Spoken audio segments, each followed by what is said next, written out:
So okay, yeah, I'm gonna pull that out so I can follow along with that with you. yeah, I'll direct any major chat comments towards you as well, just to make things easier on you logistically. Yeah, you'll want to watch the audio on the shared screen because that'll be live time. Then the chat will be just a few seconds behind. Sure.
The 3 minutes feels longer when people don't pop into the chat immediately.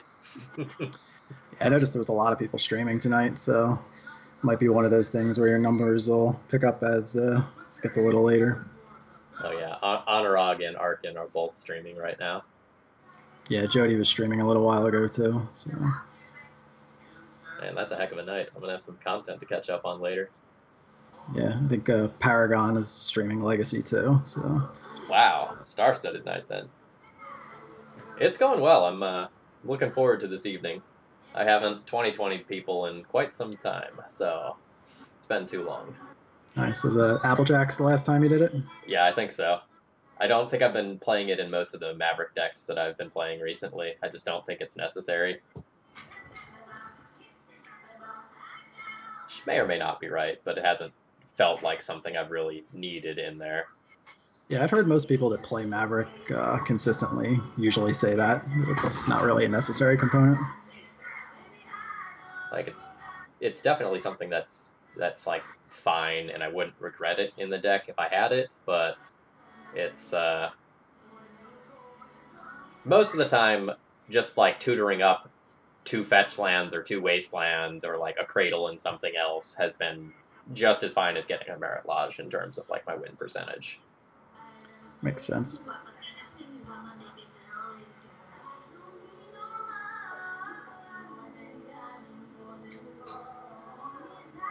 haven't seen too much Maverick. It's been more 4-color loam for that style of play.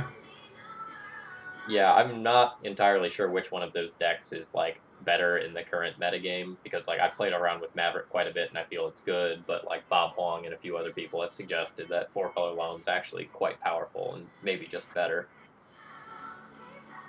I can see that. The thing that bothers me about that deck the most is just it seems like it's 2 different decks when it has Mox Diamond and when it doesn't. I agree. All right, greeting everyone.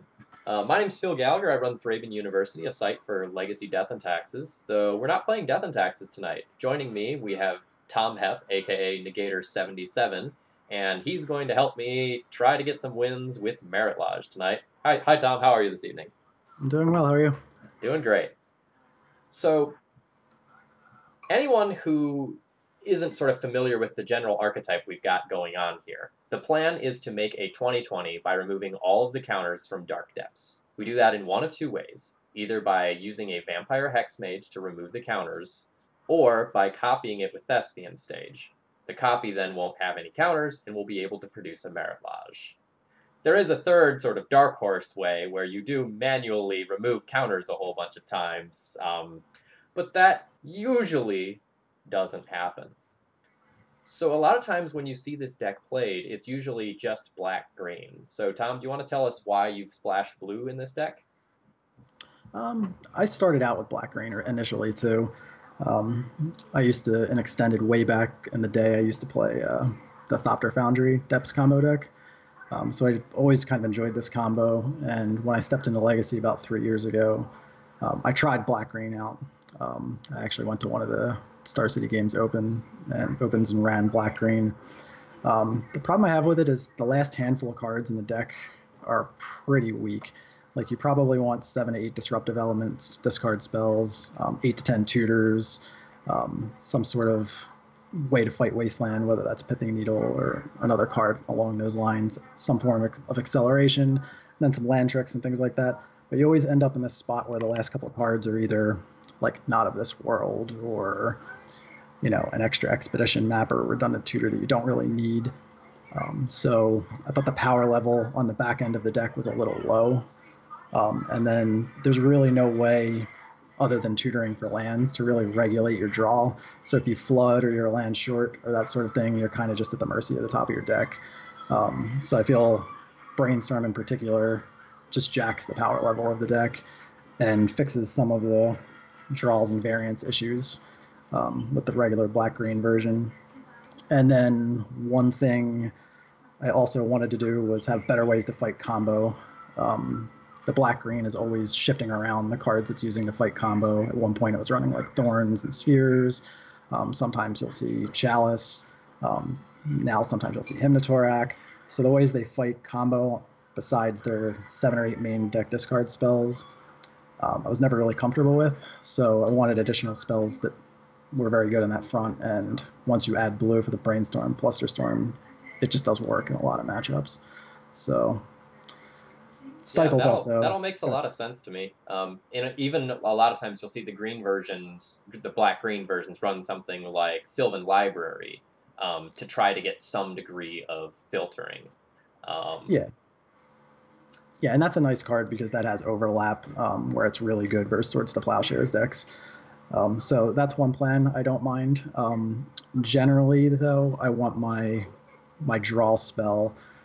I think in this kind of shell, it's more effective to be able to play that on turn 1 into a turn 2 combo a lot of the times. So with Sylvan Library, that's kind of off curve, so it doesn't fit naturally into going as fast as you can. I actually think the library is better versus something like Miracles, where you can play a little bit slower, let them plow a creature, then draw an extra 4 or 5 cards, reload, and go for it again.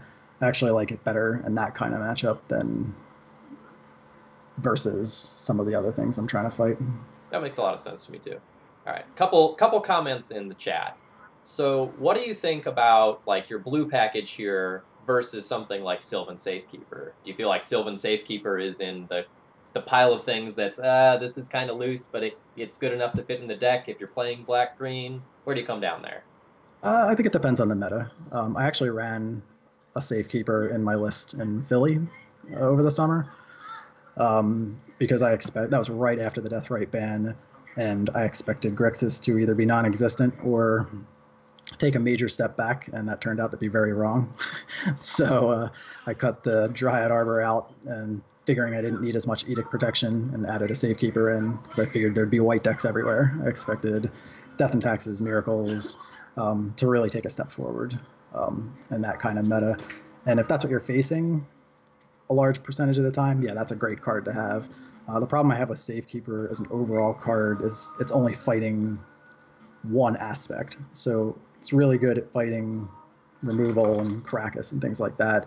But it's pretty terrible versus combo decks. It's essentially a dead card. It's kind of like Pithing Needle. Like I don't want to overload the deck with cards that aren't good against the broader format. Right. If you have too many narrow cards in a deck that's relatively linear, it doesn't contribute to your primary game plan enough of the time, and that can be problematic. Yeah, so if you're going to see lands, D&T, miracles in the majority of your matchups, yeah, jam the card. It's going to be great. But if 3 rounds in an 8-round tournament you play Storm, Sneak and Show, or and it's another combo deck, then you're going to want to strangle yourself when your draw includes a Pithing Needle, a Sylvan Safekeeper, and a few lands, and you're getting comboed out by Black Red Reanimator or something like that on the early turns. So yeah, it's just I prefer the main deck to basically have as many flexible cards as possible and board into more specific cards, if that makes sense. Yes. And like looking at your sideboard, it's very clear that a lot of this stuff is geared for specific things. You have a pile of surgicals for your graveyard decks, Flusterstorm, largely for opposing combo decks, but they can have other versatility and utility as well. Assassin's Trophy and Abrupt Decay for various problematic permanents. Notably, Assassin's Trophy can hit some of the problematic lands, like Caracas, which is neat. Do you want to explain the Dryad Arbor in the sideboard? Because I don't think that's going to make sense to a lot of people immediately. Dryad Arbor has exactly, well, I have killed Storm players that went to 1 off ad nauseum, but generally speaking, it has 1 use and 1 use only, and that's Diabolic Edict / to the slaughter kind Liliana effects. So basically, it's there for you sacrifice a creature effects, and it's great because all 9 tutors and 7 fetch lands grab it. So you're essentially running, 16 extra copies of Dryad Arbor, 7 of which can't be countered against something like Grixis Control, where you just have to sit until you play a fetch, and they can't really do anything about it, unless they have removal plus Edict up, through your discard, through your flusters. Yeah, at that point they can have it. Yeah. All right. So just to flash something for the chat here, this is what happens when you pull up Negator77 on MTG Goldfish. So I think he knows what he's talking about when it comes to this deck. So can you just briefly tell me, what do you want to play against with this deck, and what are you just like, don't get paired, avoid at all costs? I don't think there's any avoid at all costs decks. I think it has some game against everything. If I could help it, you don't want to play Moon Stompy at all. Just, it's almost like who wins the flip. If you win the flip, your discard's live to take their Moon, or you can try and combo in front of it. If they win the draw on turn 1 Moon, you're basically dead. We're very close to it, barring like double Mox Diamond. I used to have Krosan Grips, so that you would only need 1 Mox Diamond. I ran a basic for a while, but it's just not worth. It's not worth the space to have that fight in this version. If you're worried about that kind of deck, just run straight black green with a couple basics. But I don't think that deck's really all that big of a part of the meta. I think it got way worse now that there's so many basics running around. Yeah. Blood Moon isn't cheesing as many free wins. Yeah, we were already heading in that direction, and Back to Basics pushed it further, and Trophy pushed it further, and it seems like when the Delver decks are running a basic, it's not a great spot, I don't think. But as far as the popular decks, D&T is probably the worst. Yeah, that's the one I had in mind. Every time I played against this deck and similar ones to it, I just felt like I've had so many different angles of interaction. You can wiggle through, but you can't mess up. The mistakes are super punishing. Yeah, and D&T is played by. There are certainly very, very good D&T players that have been playing it for a very long time and are just difficult to beat on it. But D&T is kind of an entry-level deck to a lot of people too, so I think you do find spots where you can win. I have tapped my Caracas while you had a bunch of mana open. End of turn, crop rotation, get you. Yeah, I mean, you'd be surprised. I forget what year it was. It was 2 or 3 years ago at Eternal Weekend. There was a top 8 match where Death and Taxes player tapped Caracas and lost 1 game, and tapped Wasteland and lost the other games. So, and that was in like the top 4. So it happens. Brutal. All right. Is there anything else you want to say about the deck before we get started with some games here? No. All right, let's get to it. So, chat, if you have any questions about the deck, feel free to throw them in chat, and I'll get to them. Otherwise, if you have specific questions about the deck list, remember you can click the Cardboard Live extension on screen to see all of that. And you can hover over the cards to go and see their images and see them in a slightly larger way as well.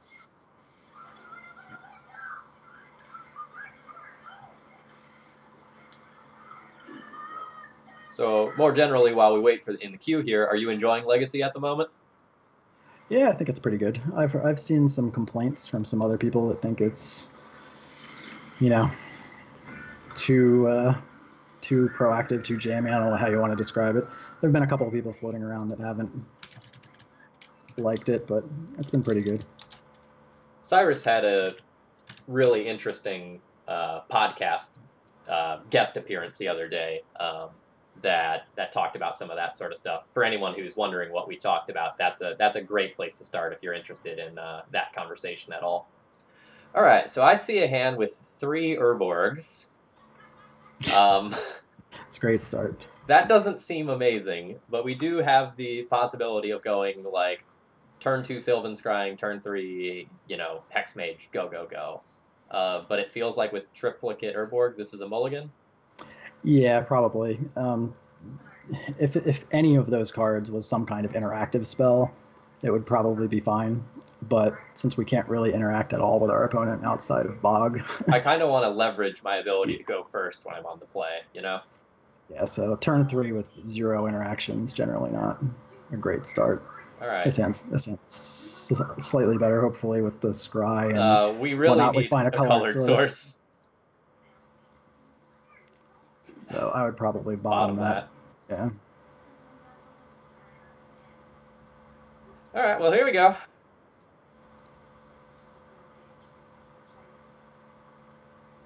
Oh. That's amusing. Okay. So... our opponent is not going to be able to be taken off of their stuff here, which is really unfortunate for us. Well, given that they have no discard, as long as we find a green source, we're fine, because Crop Wasteland can shut them off at any point while still having our combo up. I think what we need to do is just not die, so Hex Mage we take the Hex Mage and slow them down. Yep. A lot of times, most black-green versions, and my version too, don't have Caracas in the main deck. So it's basically who can get their guy down first and find step first. So given that we have 2 tutors. Their Urborg and their map. All right, we got yet another Urborg, so drawing hot. Yeah, normally it's kind of dangerous. Normally it's kind of dangerous to play depths, but I think we're kind of in the forced position. Yeah, we're kind of priced in, yeah. Mm-hmm.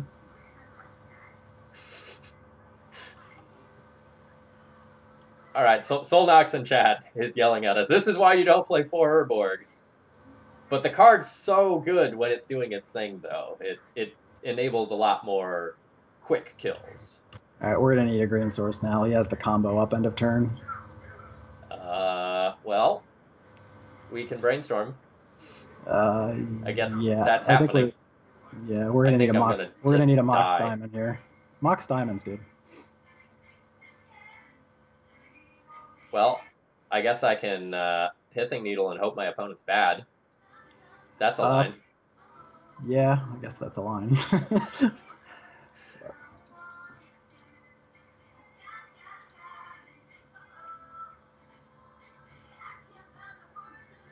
So my opponent will just exile Elvish Spirit Guide here in order to copy the Dark Depths, create a 20/20, and I'll die. So for anyone who doesn't know how this works, because Thespian Stage has no ice counters on it, because it's just copying the land, you get to sacrifice it immediately. And we're going to go ahead and name Abandon Hope with his Pithing Needle, and then we'll concede.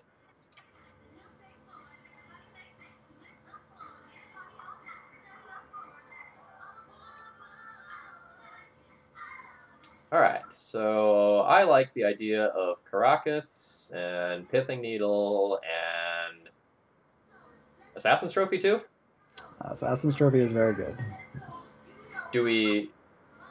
So I only have 1 Wasteland in this version, 1 Ghost Quarter. Does the Ghost Quarter come in too, I assume? Yeah, one of the ways they try and push through is by needling one of your destroy land effects or needling Caracas, so having an extra one to be able to tutor for any of them really makes it difficult for them. All right. Am I bringing any of this other stuff in? Like, do I try to fight on the surgical front? That seems ambitious to me. Yeah, it's basically more or less pointless since they can combo off of your Dark Depths too. So you have to, for Surgical to work on surgicaling their depths, you have to be able to combo while stopping them from staging your depths at the same time. So I'm not a fan of going with the Surgical in the mirror. All right. So what am I looking to board out? These, in my opinion, at least the way I approach the matchup, is it slows down post board because going for a fast combo in a situation where they can just grab Caracas seems really ambitious. So I board out all of the Mox Diamonds. Okay. So discard isn't exactly the greatest either. I usually shave a Duress. So let's see. Do you like trim a Dark Depths or anything? You can. It's usually one or two Dark Depths can come out, which is fine. So if you want to shave a second Dark Depths and bring in Decay, that's also an option. Because a lot of times these matchups end up being about Pithing Needle. Or for their side, they can also bring in, Sylvan Library or Dark Confidant or something along those lines that Decay can hit. So that's about the last spot, is whether or not you want Decay. Okay. Do I want to take out this Bog? Oh, Bog goes, yeah. Okay. So how about Bog out, a Decay in? Do I want second Decay? Yeah, so that's the last call. It's okay. Third depths versus the fourth destroy effect. I feel like this is kind of like a whoever plays depths last wins sort of thing, where like you don't necessarily want to be the first one to do this.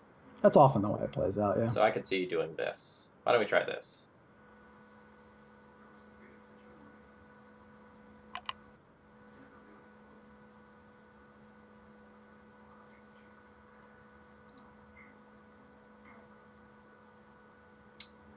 So this doesn't have a blue source for this Brainstorm, but the Brainstorm will probably be very good at some point. I have a piece of Disruption for hand, I have a piece of Disruption for Battlefield. Is this good enough, or does this go back? It's borderline.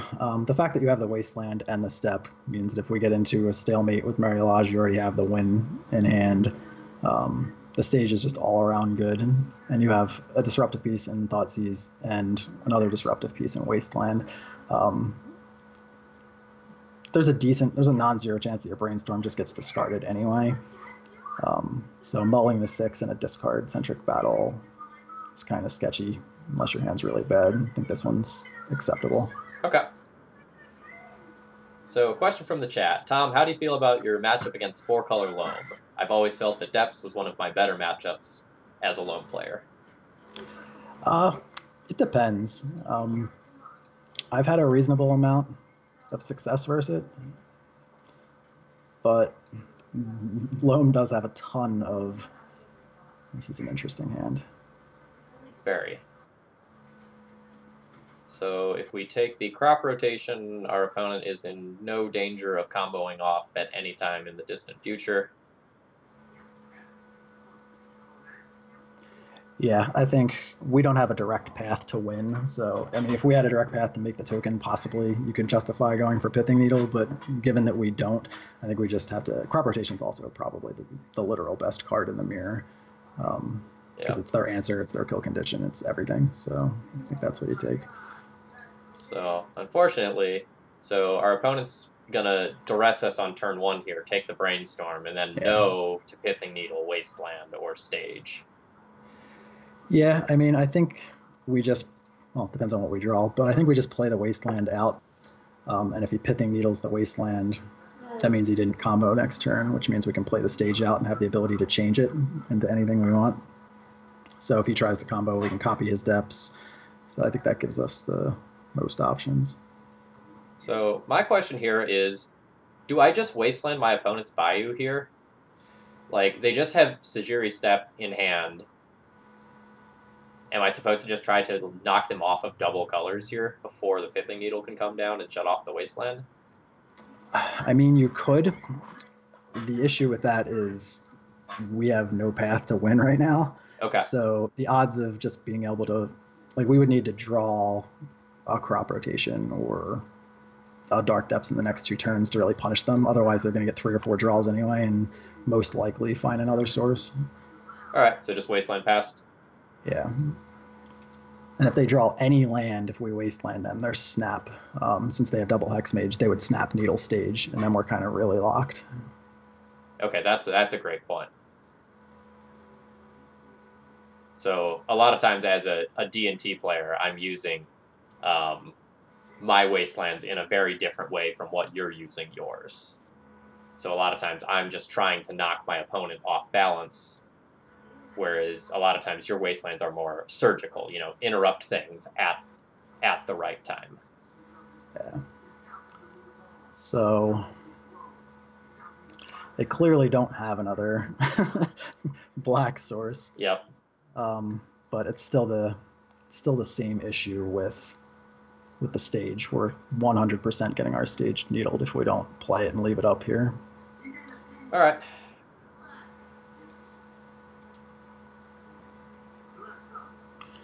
And the nice part about it is if they do needle Wasteland here, they can't actually cut us off stage now because we can just copy Bayou. If they do needle Wasteland, we now have Ghost Quarter too, which we can start copying with stages. That's fun interactive Magic. That's the kind of Magic I enjoy. All right, so end step, do I go ahead and tap out to copy Bayou? Yeah. I don't think, given we know 3 of their 4 cards, they can't really do anything this turn, other than maybe have a crop up, which doesn't really do much. So next turn they're going to have the combo, but the only play we could really make here is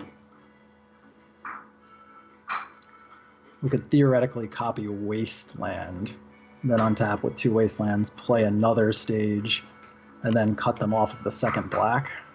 Cut them off of the Bayou so they can't play Hex Mage next turn.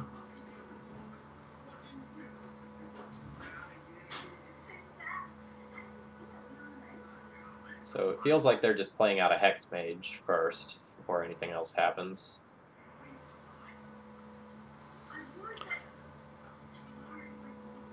That cuts off the line I was just talking about, so...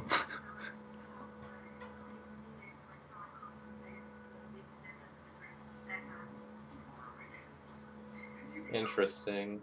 Kind of surprised that Needle didn't get played out. Yeah. I mean, they know most of our hand, but yeah, that's risking us drawing a discard spell.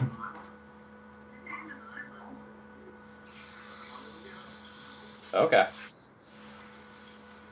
So now I can play out my own Hex Mage and hold up both Wasteland and Ghost Quarter? I believe that's the line, yeah. Then they would need, even if they had something like Double Needle, they won't be able to tutor for Depths and Double Needle. They're short.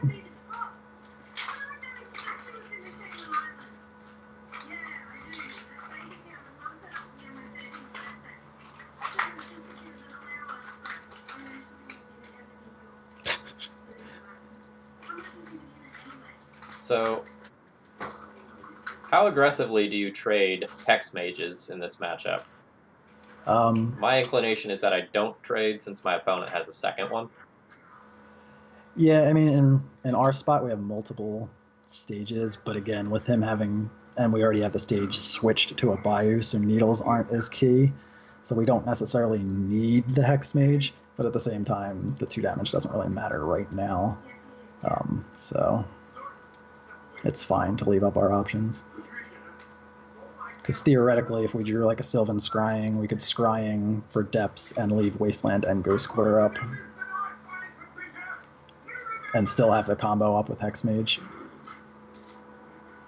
That was interesting. Now we're in the realm where we might need to be scared about sad beatdown. Yeah, well, we can always trade off the Hex Mage and put him on an 8-turn clock if necessary.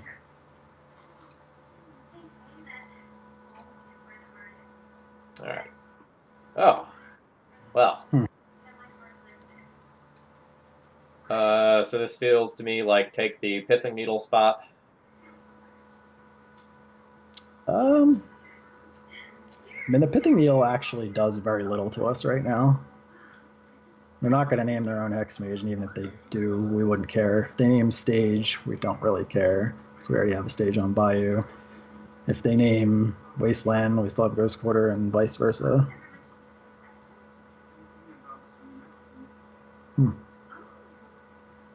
Okay.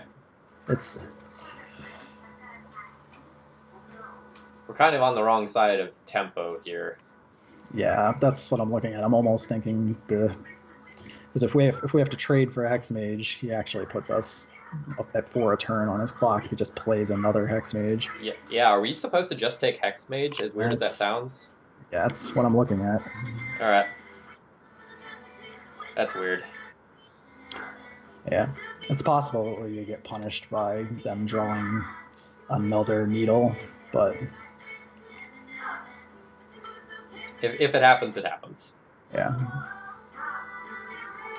I think they haven't really shown an active interest in playing the needle anyway.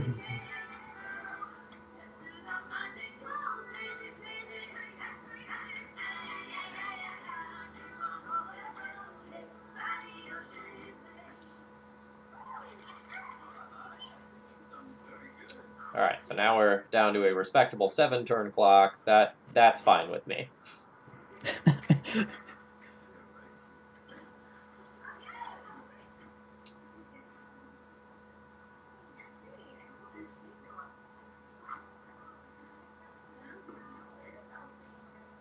Okay, well, that's fine. Those weren't doing much anyway at the current time. All right, Needle can just resolve. I probably would have staged a step in response, just to give him have to name something really crazy to chef. That's fine. Just to give him something really crazy if he wants to shut off any stages. Okay. So do I want to go ahead and copy something with the stage now? Yeah, I think copying Ghost Quarter at this point is good.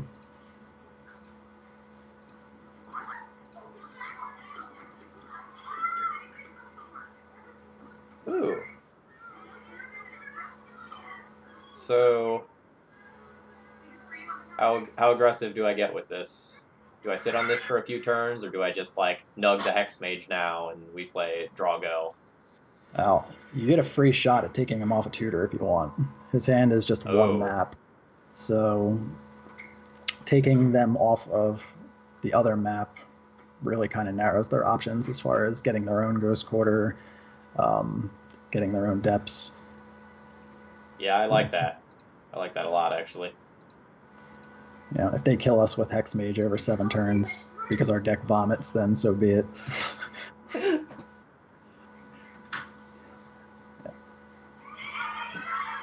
There's an argument to be made to sit on it for when they go for the combo. If they find a way to shut off Ghost Quarter, then we could open Wasteland back up. But I think taking a tutor away from them is slightly better than that.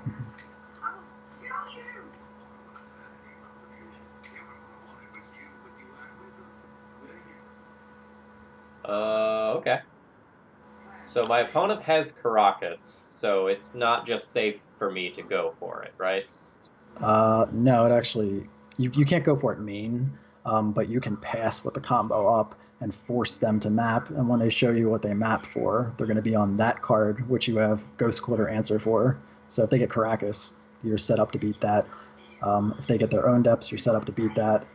So they're going to need to tutor for a land that combats what we have and draw something good off the top of their deck over the next 2 turns. Okay. So do I scrying and play it out? Like, can I still beat Wasteland? Yeah. You can Wasteland and Bayou for depths, yeah. I would use the Wasteland because you can't use it anyway. Okay.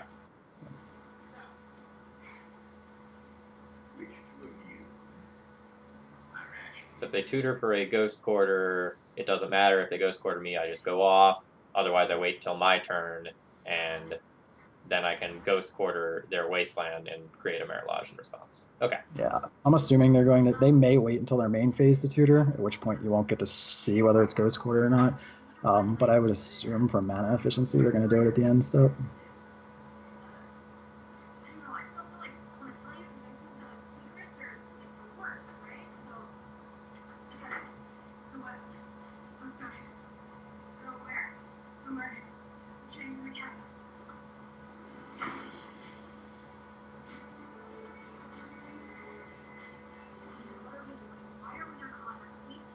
I think they're going through the same thought process right now.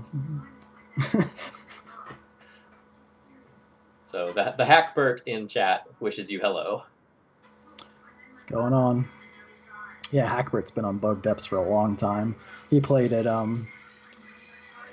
He played it back in like GP Seattle, I think. I think he went like 11-4 in Seattle. All right, so our opponent just tutored for a Dark Depths and played it. Okay, so that makes us wait a turn, so that's fine because we don't have the mana. There's no Urborg in play. We don't have the mana to leave Ghost Quarter up to stop their combo and combo, so that buys them a turn. All right, that's a solid play. A Lotus Petal.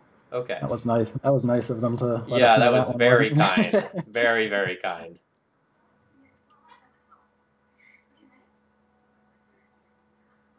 All right. So I just hold this Trop, right? Hide information.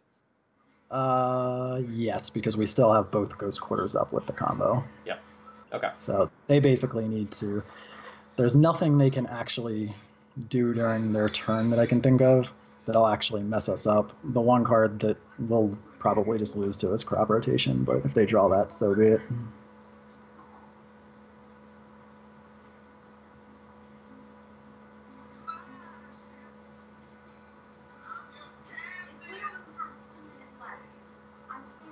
Anything else they can have, we'll see.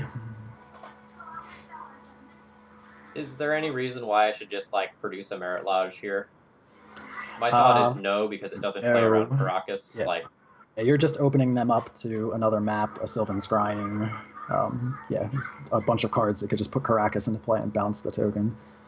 Even if we eat the Hexmage, well, now they're dead. Thank you, opponent. Thank you. Yeah, all right. So now I just like combo off the Bayou, yeah.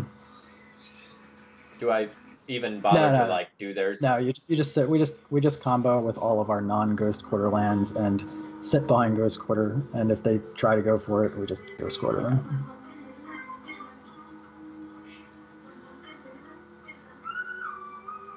Yeah, Solnox, I think our opponent is not aware of how important it is to like bluff and hide information.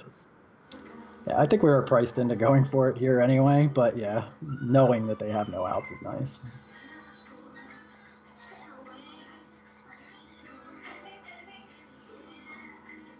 All right, 2020 acquired.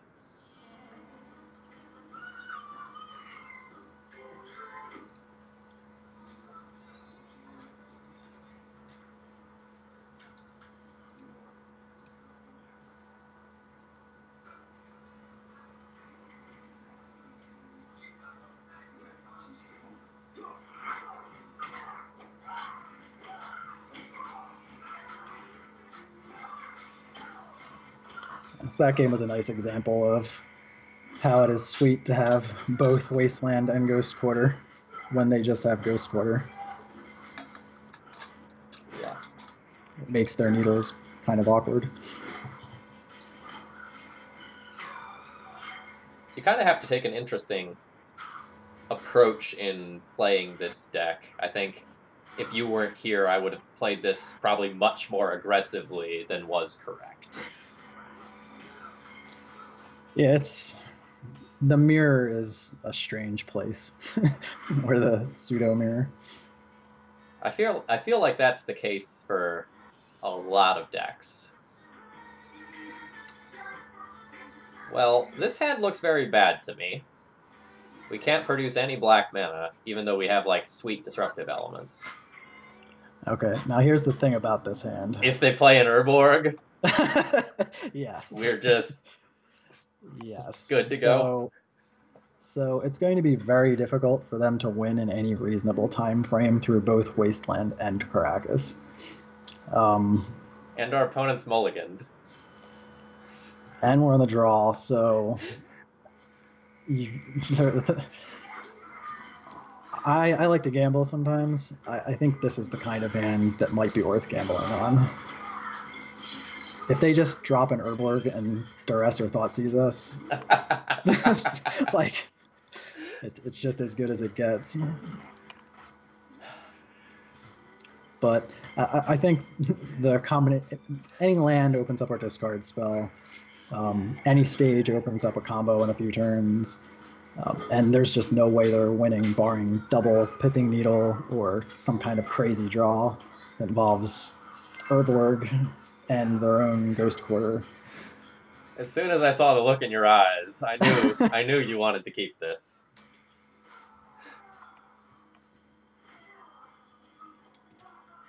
Interesting. So now they're on a virtual double mulligan since they threw the Spirit Guide away. Oh, they got her There board. it is. This is great.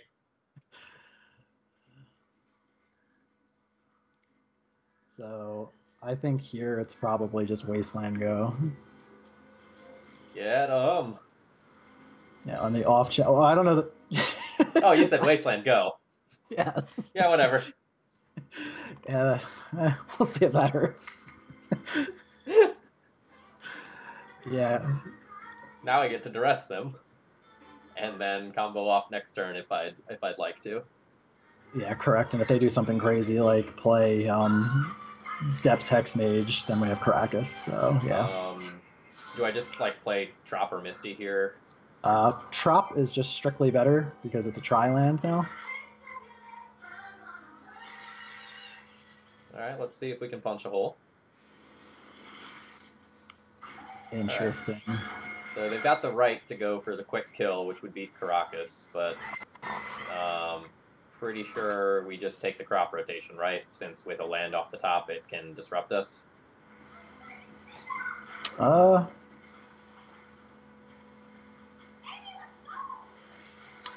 Yeah, I think so. They're not going to have enough time to write through our own combo. So if they play Depths Go, we can play Depths Hexmage, and there's no series of draws where they can write that turn. So they're going to need to show us a green source at that point. Okay, so we knew what they drew too, which is perfect.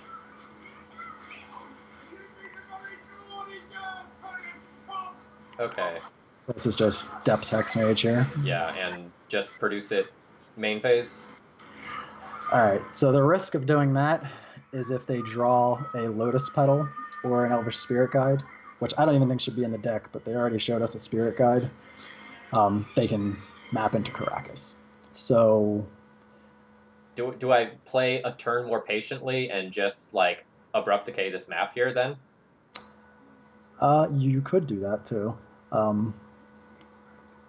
I guess the issue with that particular line is if they draw, I mean, we're getting into corner case scenarios here, but if they draw exactly Hexmage next turn, they can play Depths Hexmage and then untap with Write Up, which means our Caracas does nothing.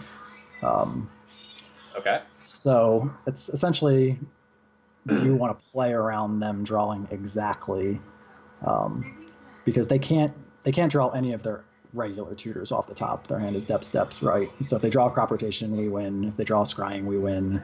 And they would have to show you the map tutor to be able to play the land. So I think playing the Depths and the Hexmage here puts them in a spot where there's really not a whole lot they can do, I think. All right, so just play Depths, Hexmage, pass? Yeah. Okay. And if they do draw an Accelerant into Caracas, we'll see it on board. And, at least not get completely blown out by it.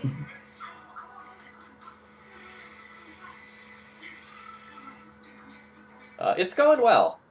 This deck is really interesting. There's a lot of play to it. There's a lot of decision trees, especially in this mirror match.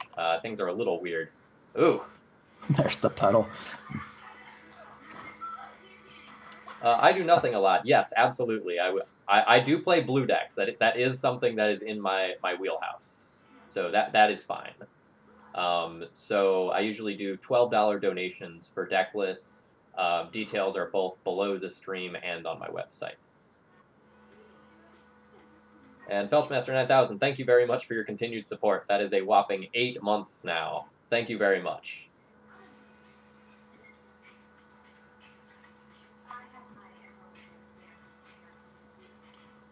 So they have no choice but to get Caracas here. I mean, they could get... I guess they could get a Ghost Quarter. But either way, they can't get a colored source. So they still have no way to combo and no colored source. So essentially my game plan here now is just beat them to death with Vampire Hex Mages, and if they ever tap out, I kill them. Yeah. Yeah, we're kind of vulnerable to them drawing Hex Mage off the top, because they can then combo over 2 turns. But there's not much we can do about that. Just a Ghost Quarter. Okay, so now what we have here that we can do, that I don't think there's anything in their deck that they can beat, is end of this turn, we can pop the Hex Mage on Depths, and they have to Ghost Quarter us, going back to 1 land, and then we can do the same thing next turn. Play Depths, play the second Hex Mage, and they're on Herbor, Depths, right? So they'd need to draw exactly Hex Mage to even have a blocker, and we have Caracas to block it. So I don't think that line can be beaten. Okay, so question, is it better to just, like, do that on my turn so I can push in 2 points of damage with the Vampire Hex Mage? I guess not, because then... I mean, I don't think it's going to matter. Yeah, then it doesn't, like, threaten the 2020 instantly, so no, it doesn't force them to do that. Okay.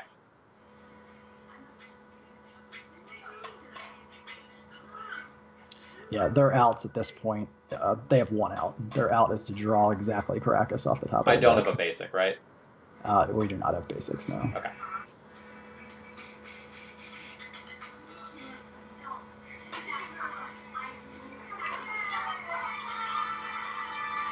Okay. Oh, that's great. That's great, because even if they manage to draw Caracas here off the top, or like sideboard in something crazy like Mazavith, we can just Thoughtseize the Right of Consumption out of their hand. So okay. Then our Caracas is live again, and they're back to the Stone Age, essentially. All right, and I just wait on it again, right? Yeah. Although I actually don't know that it'll matter here. I mean, going for it here would just get absolutely blown out if they happen to top deck Caracas. But it's highly unlikely. Or I guess they're Wasteland, too. They don't run Wasteland. Oh, well. I feel pretty good about our chances of winning now that our opponent is Thoughtseizing us and we know all the cards in their hand. Look, they have an out here. They could play Dark Depths, and you could elect to use your Hex Mage on theirs. to give them a 20/20. Yeah, they didn't play to their outs.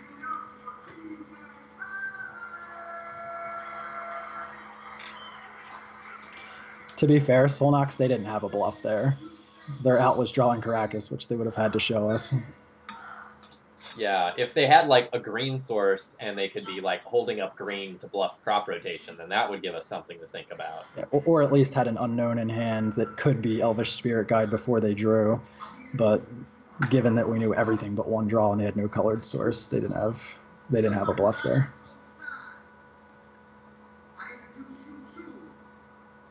So that was an unexpected way to start a league. Yeah, I don't play against this deck a whole lot right now.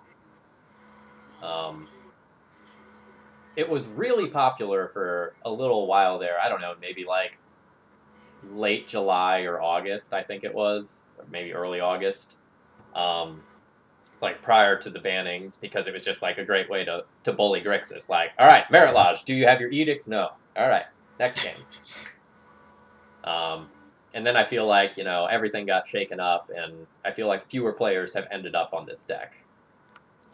Yeah, it's way down. I think, I know it's not a great tracking system because of the way Wizards posts lists from leagues and things like that, but the tracking sites have it at like 2% overall, which is way down. It was up like 5-6%, I think, around the Grixis time period.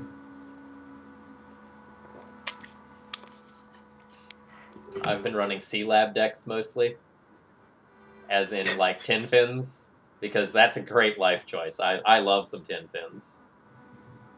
That deck does silly things. But I only like the like original version. I don't like this like the hybrid version that also has the Dark Depths combo in it. I feel like that was just always so clunky and so based on like what was in your opening hand as to whether or not you're like you would have a reasonable game of Magic. Hey Julian, welcome. Yeah, don't go to bed, Julian. Get in the queue. We need some elves. I got to test against those Assassin's trophies. Oh, and the Archon of Valor's Reach. Don't forget that. That card's hype. Yeah, actually, the one thing about Assassin's Trophy that's interesting is that it gave this version of depths and regular depths some outs to some cards that they didn't have outs to previously. Like whenever Elder Scale Worm was natural ordered into play, it was basically tears. Oh man, so I think I played against this opponent before. Okay. So they're on this weird blue-black control that oops I Grizzlebrands sometimes. Interesting. Well, it doesn't look like they have. Huh.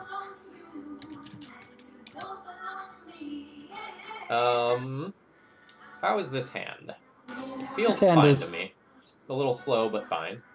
It is a little slow. I guess it depends on what they're on and whether they pass with a fetch up, whether we go for Stifle or Thoughtseize first. But it's a keep, right?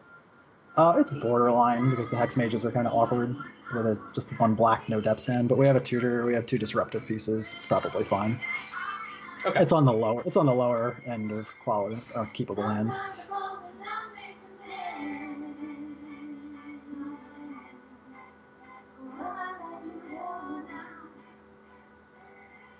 I've played a lot of reasonable games of Magic with Tin Fins, but I've also played a lot of unreasonable ones. Oh, that was a good draw. Here I think I just like playing fetch land pass. Yeah, try to try and get a free one with Stifle. Yeah. Plus, we're just working our way towards a possible turn 3 if we draw another black source in the next 2 turns. Urborg would be a pretty okay draw. Yeah, basically any black source is fine, because next turn we can Thoughtseize and map. And then if we have a black source, then Hexmage Depths and stage the following turn if they counter it. Man, we might get crazy value right here. My opponent... It's not quite as good as when they brainstorm 2 back and then shuffle, but if they do shuffle, it's still good. Yeah, no shuffle. That's unfortunate.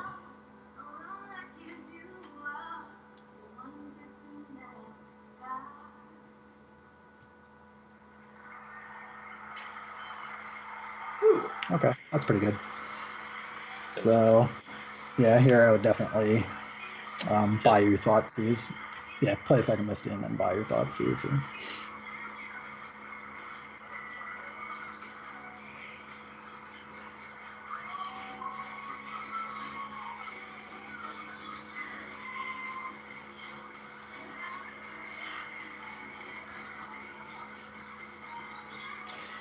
Yep. Get him.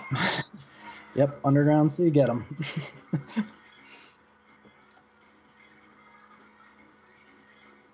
Or make him chuck 2 cards. Either way, that's fine. Deal. Deal, deal, deal, deal. Ha ha ha ha! 2 cards.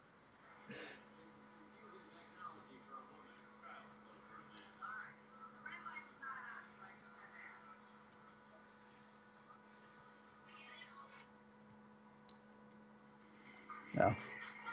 That could have been worse. That could have been Entomb. Yeah.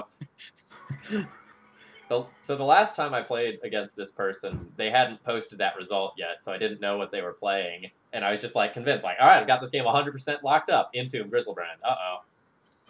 Oh, huh. It really could have just been Entomb. All right. Well, this is an interesting hand. So our opponent's at 18. So Liliana shrinking Grizzlebrand isn't, or shrinking Merit Lodge isn't actually scary? They can't do that anyway, because we would just make Merit Lodge at the end of their turn. Okay. But those other, I mean, I feel like there's. Taking the entomb seems pointless because even if we draw another discard spell for the other entomb next turn and we wanted to play it, they would just cast it. I also feel like there's a decent chance they could just have hidden a reanimation spell on top. Yes. So, but we can't do anything about that by taking an entomb. Yeah. But so as bad as Liliana, the Last Hope is in the matchup, that seems to be the only card that's irrelevant. There's no. I agree. They're not casting Grave Titan. I mean, I guess they could theoretically use one entomb to get like deep analysis and the other to get the creature. I guess that's a world, but we have them. We have the combo next turn. So yeah. If they have a reanimation spell, they don't have double black anyway, so they can't entomb and reanimator exhume next turn for short land and colors. So yeah, it's potentially very awkward, you know, because their best stuff was going to be on top. What? Oh. Counter. Okay. So here I don't mind just throwing Mox Diamond out there to see if they're kind enough to reveal with counterbalance. Agreed. Let's see what happens. Was this in the list that you played against? Nope. It's changed a little bit. It's a surprise. This is a unique list. All right, they didn't use it. Chose not to. So do I actually pitch a stage, or do I just not? Yeah, I mean, let's see. They have Entomb, Grave Titan, and an Unknown. I think it's actually fine to chuck the stage, because even if they had something like, they can't cast the Liliana the Veil. If it's a 2-drop, they'll reveal it, so we'll see it if they have an Edict. And this way, if the Mox is in play, we can play the map too, and maybe they'll reveal to the map. And if they don't, if they have something like Baleful Strix, we'll have the ability to tutor next turn for step to kill them if they play that. All right, so we're going to pitch a stage, then play the map first. Yeah. That kind of gives them the impression that we need this to resolve, so. And if they don't reveal here, there's a pretty good chance there's a 2-drop on top. Yeah. I mean, I don't think there's any real downside to playing the Hex Mage anyway. Maybe it's a Force of Will or some other. Seems like it's likely a reanimation card, but what's the worst thing that can happen? Yeah, next turn it gets countered and like we try again next turn. We have next turn, or we have map for stage too. So yeah. All right. And at least if it does get hit, we'll know what they have. Okay, yeah. Animate dead. Yep. Okay, but they don't have the mana to do both of these in one turn, so that's great. So here, what's nice about this is we can combo next turn, assuming we don't get blind 2'd. And if they bring Gristlebrand out, we have map for step to go through it. All right. So hopefully we just don't get blind flipped. Please. Please, no feel bad. Don't do it. We couldn't really go the slow way. Interesting. Thinning out, huh? All right, there's that Grizzlebrand. Oh. Wow. Well, the good news is I can potentially get a Caracas and like bounce the Grizzlebrand. Yeah, it's not really good news when they're up 14 cards. That was the bad news I was about to get to, yes. So the only other line we could have taken there was to crack the map for Wasteland and cut him off a black and hope he doesn't draw black. But that seems really loose.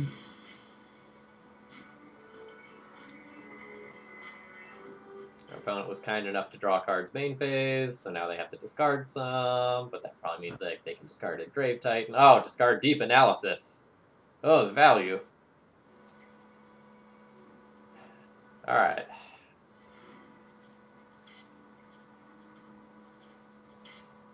So, what does my opponent do against 2020? Well, we can't 2020 this turn, no matter what. We're one short. Yeah, okay. So we're probably going to lose this game. We can't really cast the Scrying, I don't think, because any Brainstorm, there we know they have another counterbalance in hand. Any Brainstorm automatically counters this. We don't really have a way to do anything else once we map. And we could put the stage in a playoff map and just see what happens, or you can bounce Griselbrand with Caracas, but I don't know where we're going from there. I think my avenue to win is like produce a 2020 and either like whack them for a kill or hold the fort until I can then like resolve a Sylvan Scrying to get a Caracas, bounce it, or get Sejiri Step. Yeah, I think the problem is we're most likely under, or at least there's a decent chance we're under Brainstorm counterbalance. So they're going to be over 20 on the 2 swings that they get, unless they draw, which is really limiting. Because even if we block Griselbrand, they're probably just going to use some kind of animate Dead Exhume spell to bring it right back.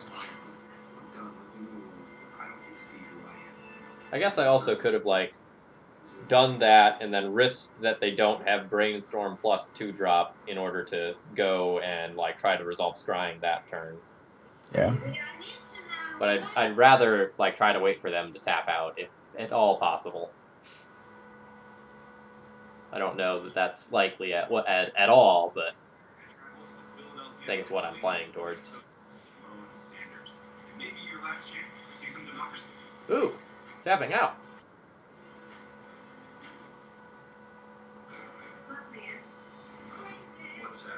Oh, well. I was excited. Slightly less so now. I guess I also need to live in, like, perpetual fear of force of will at this point as well.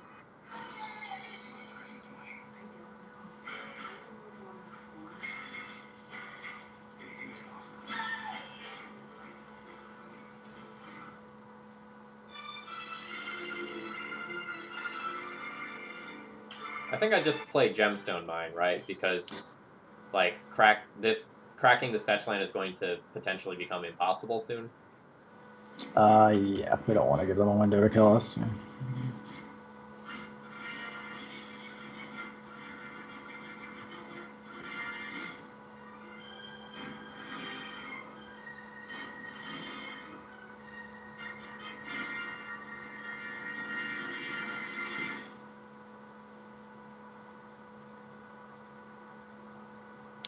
not used to getting blind counterbalanced out of blue-black decks. Yeah. All right, well, I feel like I go for it, and, like, if they have an edict effect, like, so be it, right? Yeah, I mean, if you don't block, then, you know, where are we going? I'm just from gonna, here? like, die to a collective brutality.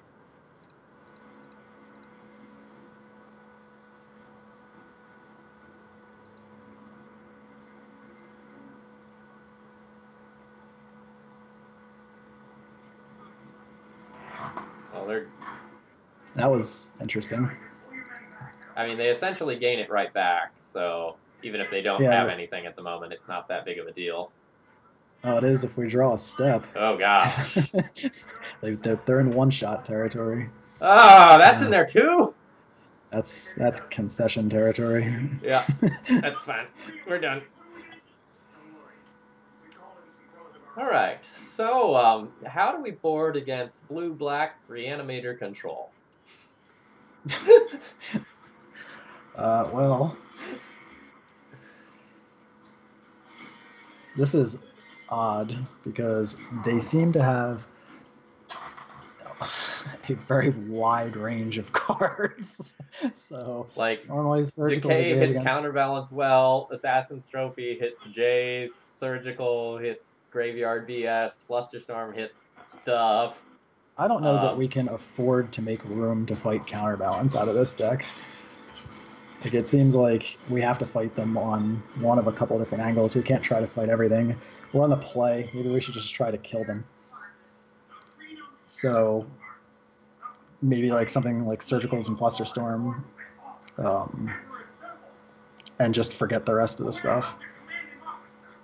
Okay, I could see that. Just stop their quick kill, go for our own quick kill, and if Yep. they establish the end game, we're the beatdown, and we accept that. More or less, yeah. So even though Pithing Needle is good against things like Jason Gristlebrand, let's not let them have Jason Gristlebrand because they're dead. that kind of strategy. I guess, like, do I need to bring in this Caracas too?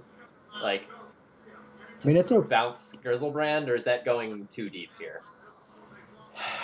A couple of people in the depths chat, we have this conversation every once in a while where if they've drawn 14 cards, it doesn't matter. Okay, yep. Yeah. So, all but right, so again, what needs to come out here?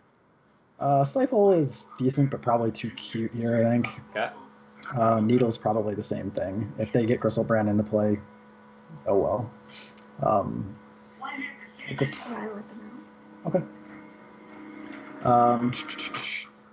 We probably can shave a tutor, so map is a little on the slow side, so that can probably go. We probably want to bring in Dryad Arbor just in case they have edicts. So you could either shave a Mox or shave a Mine.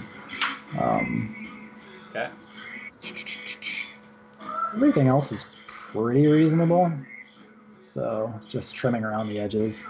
So maybe the second map or a Brainstorm kind of thing. All right, we might have to do both because we need 2 cuts. Yeah, we can probably trim a land. We don't necessarily need to be on 29 lands in this matchup. So right, I've got 4 seconds left, so I'm going to whack submit. You're good. But you're good. Violina Creature, thank you very much for subscribing. I really appreciate you throwing some support this way, and I hope you're enjoying our guest content tonight. What in the world is Julian talking about? I think he's talking about whatever's on your TV. Checks to make sure it isn't porn.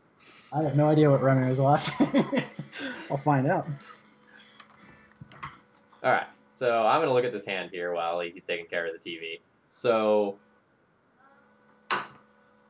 I've got Brainstorm, but no shuffle effect. I don't have black sources to punch a hole, but I do have Stage and Depths. This hand feels like medium bad to me. What's your evaluation of it? Yes. I mean, you can make the assumption that you'll most likely find a black source off the trop. So I would look at this as probable end of turn 1 Brainstorm, turn 2 discard spell, turn 3 discard spell, turn 4 combo. But that is fairly slow. And I don't think that's our game plan here. Yeah, I like 6 with that's the what this scry. hand is, essentially, yeah. I like this one a lot. This hand's a lot better, yeah. And Violina Creature, I'm really happy that you caught me live. Like, it's one thing to watch the videos on YouTube, but actually getting to, like, interact and chat is sweet. Yeah, I cut Brainstorm all the time, Arkin. Send second surgical to the bottom. They're basic. Yeah, I don't think we necessarily need that. All right, and Bayou Thoughtseize? Yeah.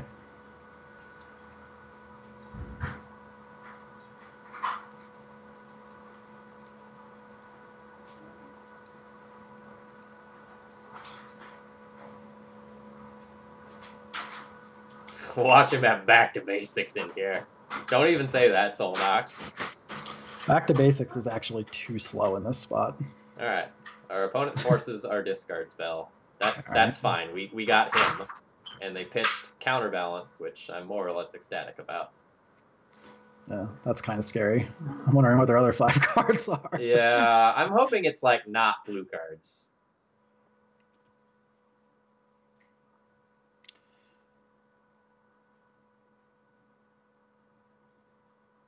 All right, so that was no shuffle there. So scrying for depths? Yeah.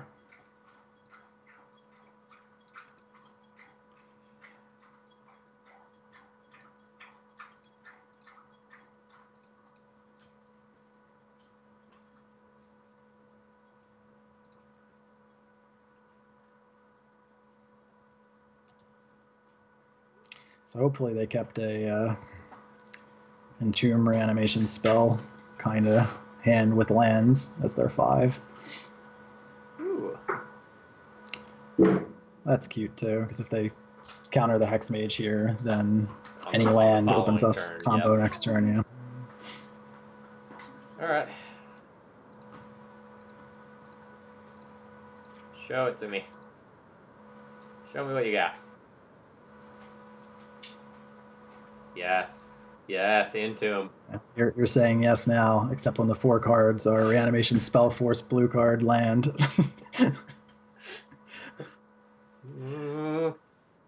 So, okay. Were you thinking about extracting right there?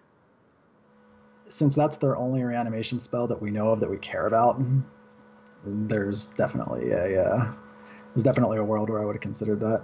All right. But we've gone too far now. They have what they have.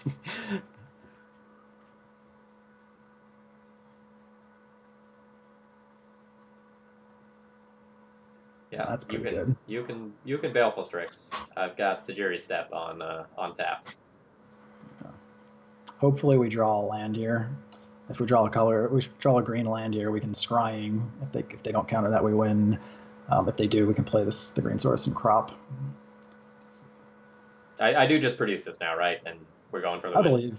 I believe so. Yeah. I mean, the one thing we could have done there is surgical first. Yes, to see Take their a hand. peek. Yeah. Yep. And then if they had a counter spell plus edict sitting in hand, then we'd know to wait. But we've made our choice. Well, my clock is just sitting here ticking down, so that's cool.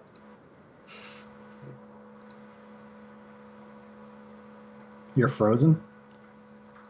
I don't know if I'm frozen, but Moto hasn't progressed forward yet. Huh.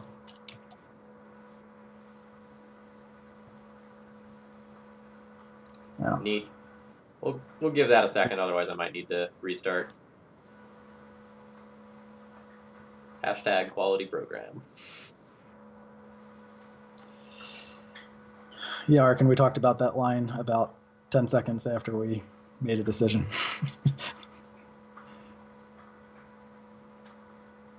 All right.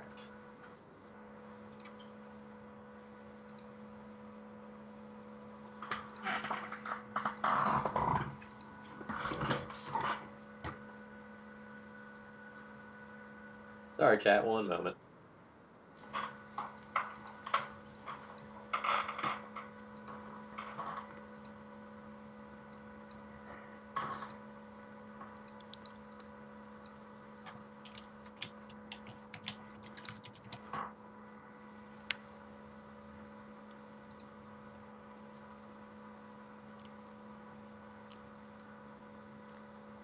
What's the name of your dog? This is Ferris.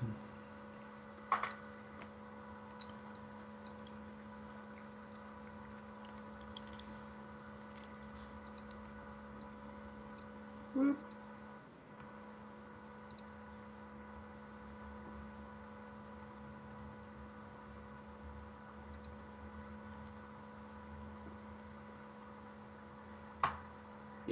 Do.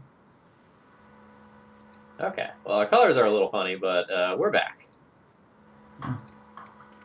There we go.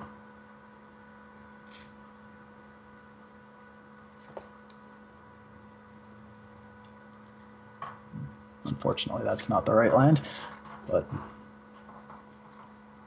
yeah, I guess we're just scrying here because, I mean, I seriously doubt he's running days. I mean, the only other. I mean, do I just want to go ahead and surgical first still?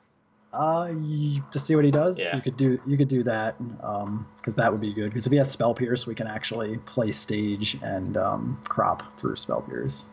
I don't know that he even runs Spell Pierce. I have no idea what could be in this deck. Yeah, it could be anything. Could be Cloud of Fairies. There's also a world where we want a Surgical Force there. That doesn't matter. We're All good. right, so my opponent has a bag of bricks, but I am going to screenshot their deck list here. They do have a back to basics. All right. So In blue-black bingo, who called back to have, basics? Was that I believe, Solnox? I believe that was Solnox. So we have 2 counterbalances, the one he exiled and the one in the deck. 1 back to basics. 2 bitter blossom. Strix. Three Oh, bitter geez, so blossoms. much Bitter Blossom. We're probably going to need Step to kill. The one notable card that is not here is Diabolic Edict, which is really nice to know about. We can take the Arbor back out.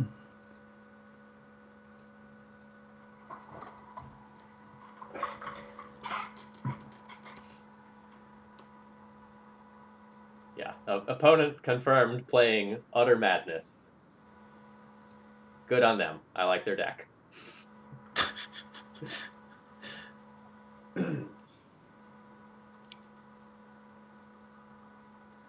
No, Jax, we took a pretty good look. I didn't see an edict in there.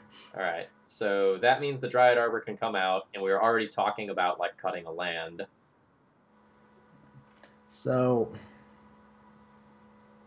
still don't think Caracas is worth it. So our opponent showed us like multiple Bitter Blossoms. Yeah, so the step is almost. We're probably going to want to bring more tutors, so a map probably comes back in. I didn't see any way to destroy artifacts and that he showed. There's 2 counterbalances. There was the one that they exiled to force, and there was another one in deck still. I think we definitely want more tutors because it looks like we're gonna need step to push through either Strix or Bitter Blossom or Gristlebrand. It looks like they're probably gonna have a flyer in play. I don't hate having like a decay. I don't know if we have room, or like I don't know if we're supposed to like not play Flusterstorm. Yeah, so the decay is for 3 cards. They have 2 counterbalances and 1 back to basics. I was thinking Bitter Blossom as well. Oh, Bitter Blossom too. Yeah. Well, we could slow down since we're on the draw. If we want to slow down and trim some Mox Diamonds, or trim a Mox Diamond and another card and throw a couple of decays in there, I'm fine with that. So the Flusters are also probably medium, right? Like they're really good against Entomb. Well, they're good against the stuff that's going to kill us early. All right. So that makes sense. If you're going to, if you want to shave to 2 to make room for something, like that's probably okay. I kind of want to shove one of those in there. It's fine. And then like regret it when I draw it and it's clunky. Well, it's beautiful because we have the perfect A/B test. If we draw it, we'll know what it was. It was supposed to be Flusterstorm. All right, so we've shaved 2 Mox Diamonds in total. Do you like this where it's at? Like, am I supposed to cut one more land or anything? No, I think this is fine. Okay. Yeah, the Hackbird. Our opponent's deck list is sweet. So, like, I tried this same thing with a mono black shell in a stream somewhat recently. This hand's rough. Yeah, they mulliganed, and this is technically a turn 3 token, but basically a Stiff Breeze beats us. So, yeah, I don't like this hand.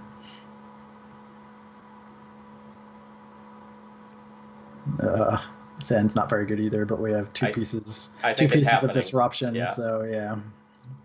Hoping to scry something that goes with this to the top. Yeah, we have a card to hit their hand, a card to mess with their nut draw, if that's a thing. Bottom Thoughtseize? Yeah, I mean, there's a world where it could take a Strix, but we need to find the combo.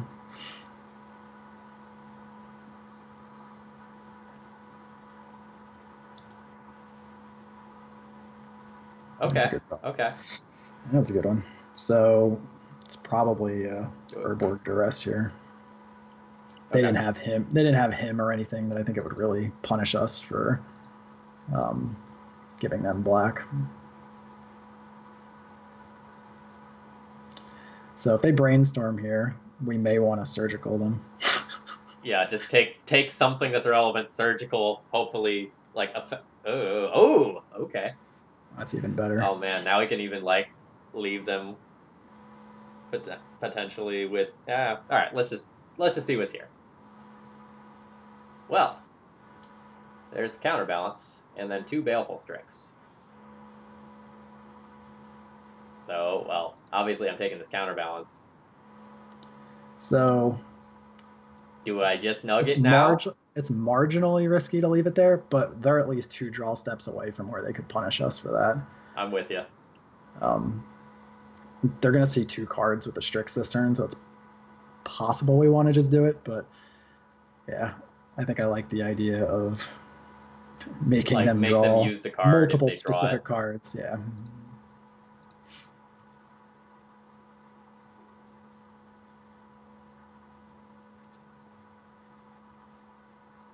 That was really good. Nice.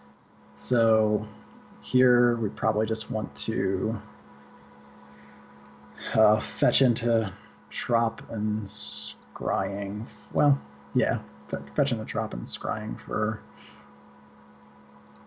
stage, I suppose. The super conservative play would have just been fetch, pass, leave up Crop Bog and Surgical. But Aggressive. I like putting the combo together, because technically we could crop combo at the end of next turn if we really wanted to, like, or we can put it together in 2 turns and have crop or step to push through their Strixes.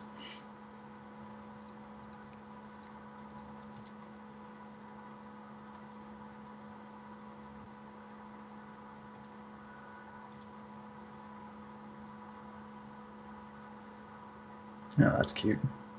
Now we definitely wait. So just stage pass? Yeah. Okay. I don't think it matters based on the 60 that we saw unless they reboarded. Some of these weird lists have like a 1 of Pithing Needle floating around, where it would be nice to stage into a different land. But I don't think that's the case here. And I also like that since we have the second Surgical, it's pretty free at some point to just like Surgical and take a peek. Yeah, I mean, most of the things that we'd be worried about, they're going to have to show us. So I think depending on what they do here, that's fine. Yeah, that's still not a problem. Not a problem unless they have counter magic, I guess.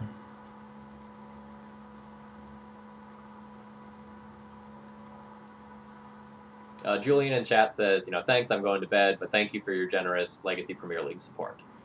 That was like last year. I think here just it's almost certainly not going to matter, but just for an extra colored source, we could probably stage Trop.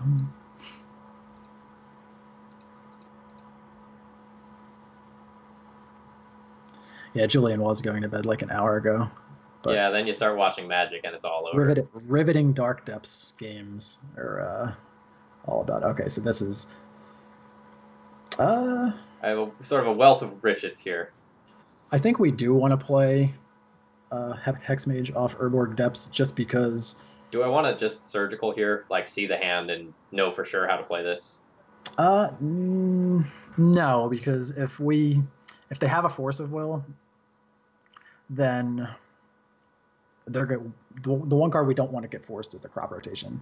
So if we pass and Surgical and they have a force, then we can't combo. But if they force the Hexmage, we can combo the following turn, if that makes sense. All right, so just Depths pass, just keep on going. Depths and then Hexmage off these 2. Okay, yep. Yeah. Because that gives us literally 3 ways to stop their graveyard shenanigans, because we have Crop Bog and double extraction. So now we can let them take their turn, see what they do, and then extract them and see what they want to do about it. Yeah, just make sure the coast is clear, and then be done.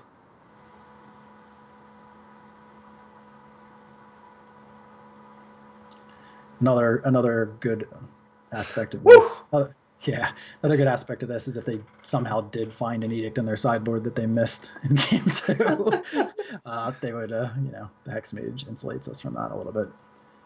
If they only attack with 1, that's really good for us. That means they're very afraid. They attack with none, that's even better. Super scared. All right, so now I like Surgicaling. I guess it has to be the Gristlebrand first. Do I just do this with life so that I can play around like a Spell Pierce, or? Yeah, I would. Our life total is irrelevant. Yeah, It's also possible that like ponders there. They All do right. have a force. Okay. So, huh. Well, this is unfortunate. How many lands do they have? 3 or 4? I can't actually see. So they have 3 lands. Okay. So they can't cast Jace yet. All right. So did they make any changes in that? No. No.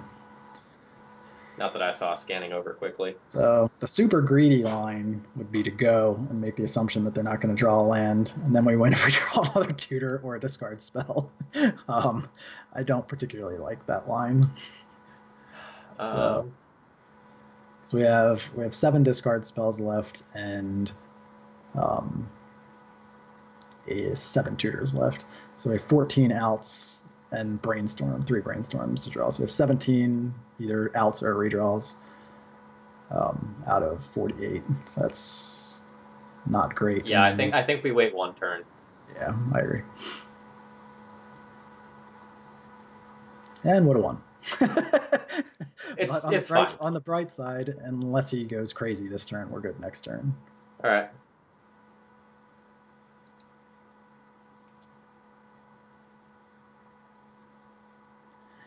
Even counterbalance can't help him now. Yeah, and there were no edicts that we saw previously, so we're golden. Yeah, his big play's out of the deck, so there's really, yeah. And we can surgical again just for giggles. Just to make sure that last card's something we didn't miss.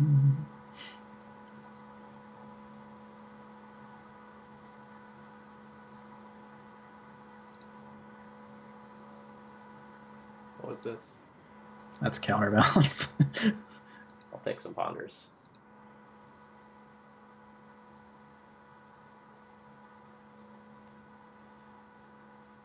Yep. All right. Opponent is dead.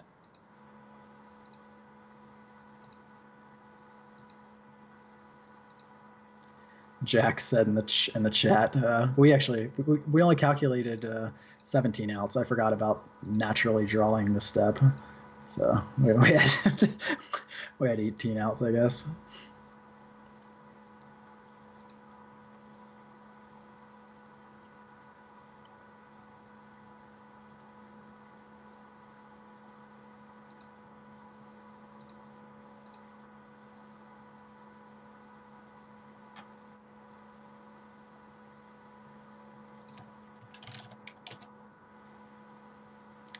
How many flying blockers does it take to stop Marilage?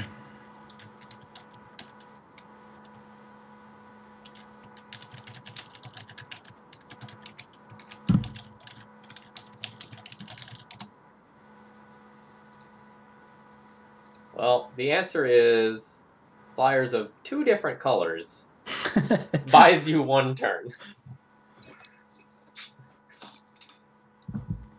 Yeah, so Jax, I pick up a lot of different decks since I'm doing like a lot of donation streams and whatnot, and one of the challenges I have in picking up new decks is like figuring out the pacing of the decks, because it's very different for some legacy decks, and sometimes like coming from like playing a very controlling deck like D&T, I end up taking decks too slowly. So, for example, a lot of times when I play something like Delver, I play it a little bit too conservatively, when a lot of times it's just correct to like take some degree of risk. And then like sometimes when I play combo decks, I'm not quite sure, well, how quickly do I need to go for this? What's correct in that regard? And this deck is, I think, a great example of that, because like your patience can very, very much be rewarded.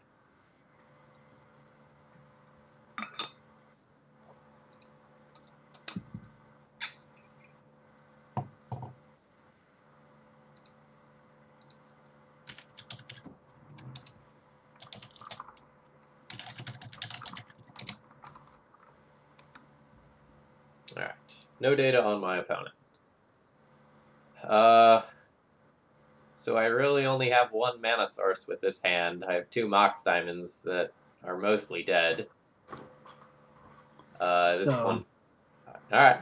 So this is the traditional hand of how lucky do you feel?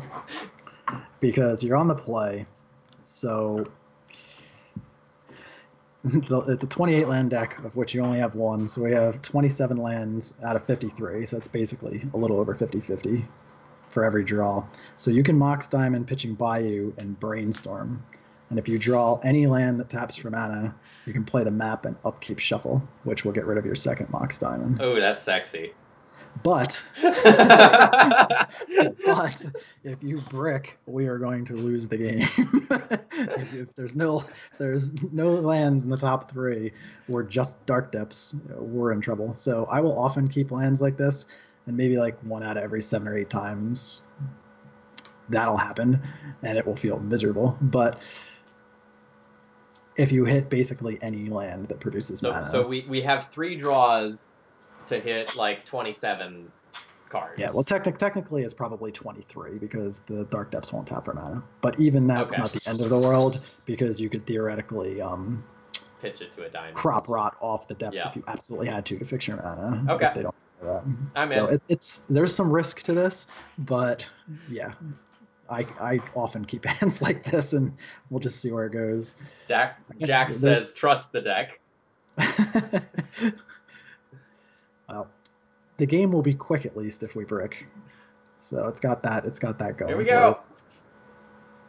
Hey! So here I don't think we want to really obliterate our entire hand by playing another Mox Diamond. So do I just put back Diamond, Misty, Fetch, Map? Yeah, exactly. So yeah, the deck has 16 shuffle effects, and you had 3 shuffle effects in hand, the map of which would have upkeep shuffled next turn. So it was Bayou as my starting point pretty much always, right? Yeah, unless you plan on brainstorming next turn, like into a fetch or something like that, but I don't think that's going to be a thing. Even if we drew a brainstorm, we could map into. We can brainstorm and then play a land and map behind it anyway. All right, that was a pretty sweet turn 1. Okay, so here I think. Do I get stage? Yeah, you can get stage now and play stage, or you can play depths and just pass. It doesn't really matter which way necessarily, because we don't have another colorless play, and the only real risk is him hitting the Dark Depths out of your hand, but we have 2 tutors on top of the depths, so I think it's fine either way. But I would rather get stage wastelanded if they are going to snap wasteland something, because then if we draw a Hex Mage next turn, we still have the combo up. We can just play Hex Mage, play depths, and go. All right, so main phase tutor, jam the stage. Yeah. All right. And Shadow has no ways to kill Marilage game 1. So if they don't have a wasteland here or a him here to take our Dark Depths, I'm pretty sure they're just dead.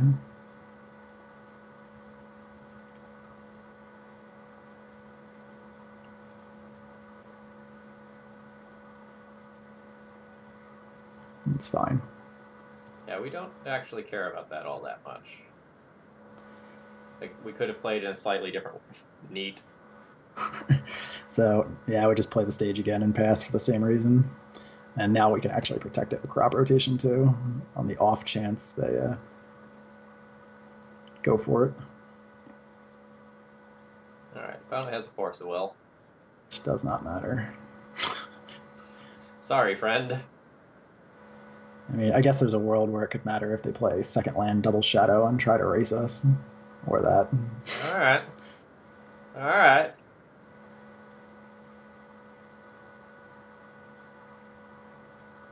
So here, sorry.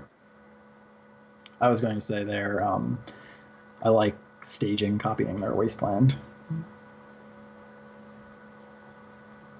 See if they'd pop their wasteland end of turn. Okay. But yeah, we're past that at this point. So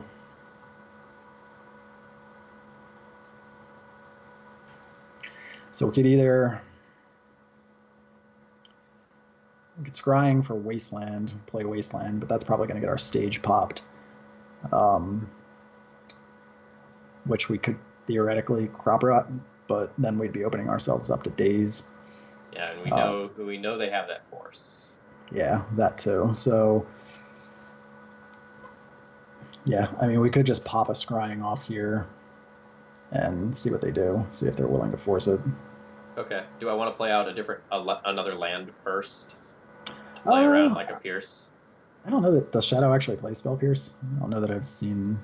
I think they play the counter that is relevant based on if you have a large creature. Right? Oh yeah, the ferocious one. Yeah. Okay. But they may. I mean, if we're not gonna, I mean, the problem with playing a land is if they do let it resolve, we can't actually play whatever land we get. Okay.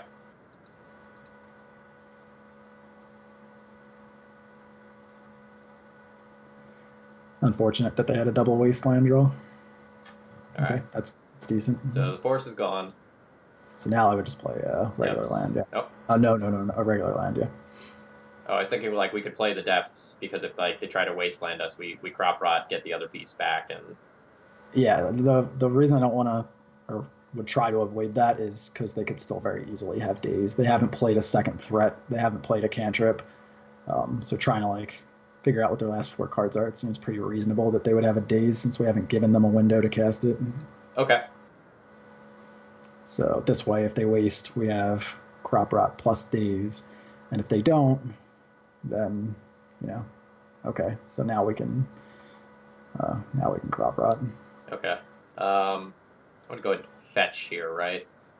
To just like play the crop rot. Yeah, the only downside to fetching is if we draw exactly brainstorm and one of the brainstorm. I guess it doesn't matter. It only matters if they have like. No, they can't have multiple dazes. Yeah, so it's fine. We don't need to. Or if you put them on something like Stifle. That would be pretty weird. Yeah.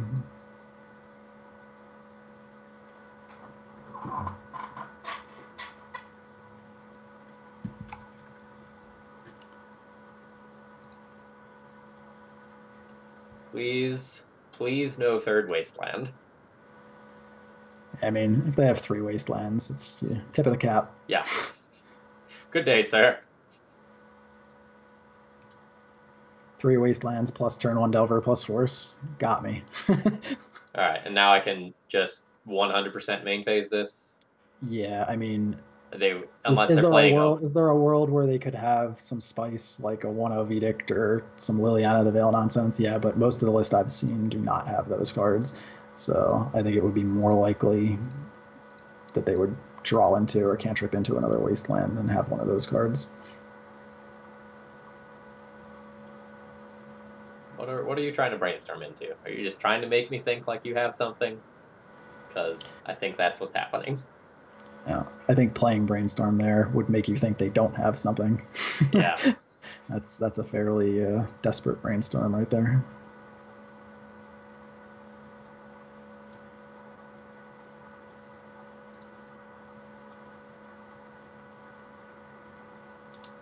All right. Do your best, opponent. Would you like to throw a Delver under the bus? Yeah, they need to produce 12 power worth of creatures here. That's basically what they need to do. Yeah, like Death Shadows aren't quite good yet. Shadow. Yeah, double Shadow or Gurmag Shadow. Yeah, if they have some kind of massive way to reduce their life total. Or like Gurmag Angler plus another Delver, and the Delver flips to chump block again. Yeah. So exactly why it was good to go when we did.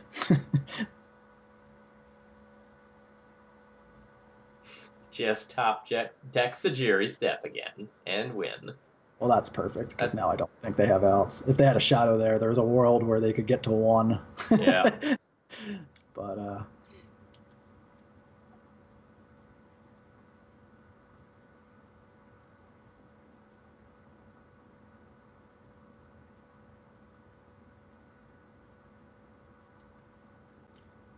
I don't think going to 10 hurts us in any way, so I'd probably just seize for information.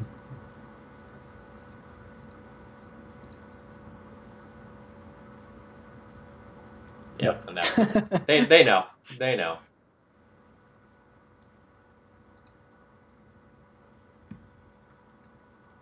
All right.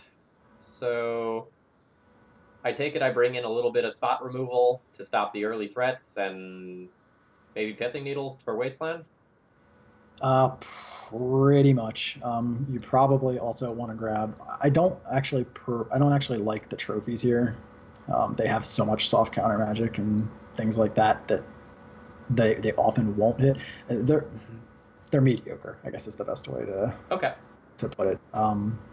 The extra cards I do like, since they're a 4 wasteland deck, I like to have just the natural draw of being able to hit a Ghost Quarter 2 on top of the wasteland and the needles.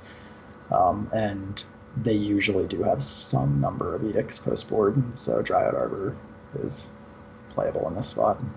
Okay. So what's coming out? Bog can slow a Gurmag Angler, but otherwise it's completely useless. So That was my first thought. Yeah. So we're bringing in 2 lands. So, and I also like shaving Brainstorms here. So I generally shave a mine too to get back to the 28 lands. Okay. So from here, it's just personal preference between the other cards. So between the 5 blue cards and Mox Diamonds are the last 4 cuts. A lot of times I like to keep the Mox Diamonds on the draw just to be able to play through days faster. Yep. And play through days and things like that. But on the play, I'll shave 1 or 2. So usually some combination of those 9 cards, the 5 blue cards and the 4 diamonds are what comes out. Okay. So much to the ears of many Legacy listeners, I usually lean on the Brainstorm side. So it's usually like that or 3 Brainstorms and a Stifle. Okay. Is the Stifle's good against Wasteland and soft against most other things? Well, it hits their fetches too, and they are a notoriously land light deck. But yes, it's not particularly great. So it can in a game winning situation occasionally stop a Delver flip, but yeah, it's limited to mainly just Wasteland and fetches. So do I want to do something like this? What do you think? This is fine. This is fine. You can make an argument for any of the cards, but I like leaning, at least on the draw. I like leaning on heavy on the Mox Diamonds. Okay. So Rokilla, yeah, calling this list Turbo Depths would be fine. I was calling it Bug Depths specifically to draw attention to the fact that there were blue cards in this, which is not necessarily the norm. Yeah, Turbo Depths is usually, at least the traditional Turbo Depths is 4 Elvish Spirit Guides, 4 Lotus Petals, ram your combo at people. Yeah, this is a bit of a slower take. It's not like 100% slower, because you still have like Mox Diamonds as acceleration. It's not like the slow depths that we saw a while back that had like Deathrite Shamans and Bobs and also like played a pretty decent mid-range game. So it's kind of somewhere in between Turbo Depths and Slow Depths.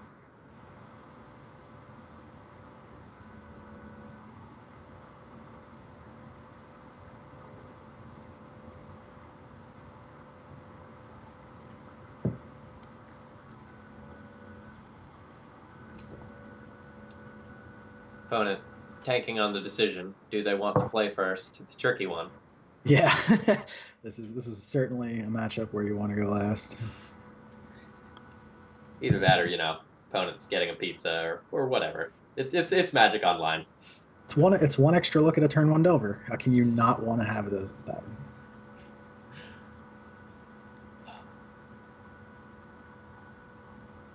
Gives you extra incentive to board out days.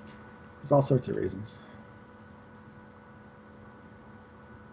Your overlay has a hole in it. I don't know whether that was from the reset or Julian's porn comment or. Oh, you've disappeared. You're supposed to be there. That's fine. I was just looking at it and yeah, you can either. Where did you go? I found you. Go on. Yeah, when I restarted Modo, I forgot to fix that. Thank you. It's all good. You just had an unfortunate hole.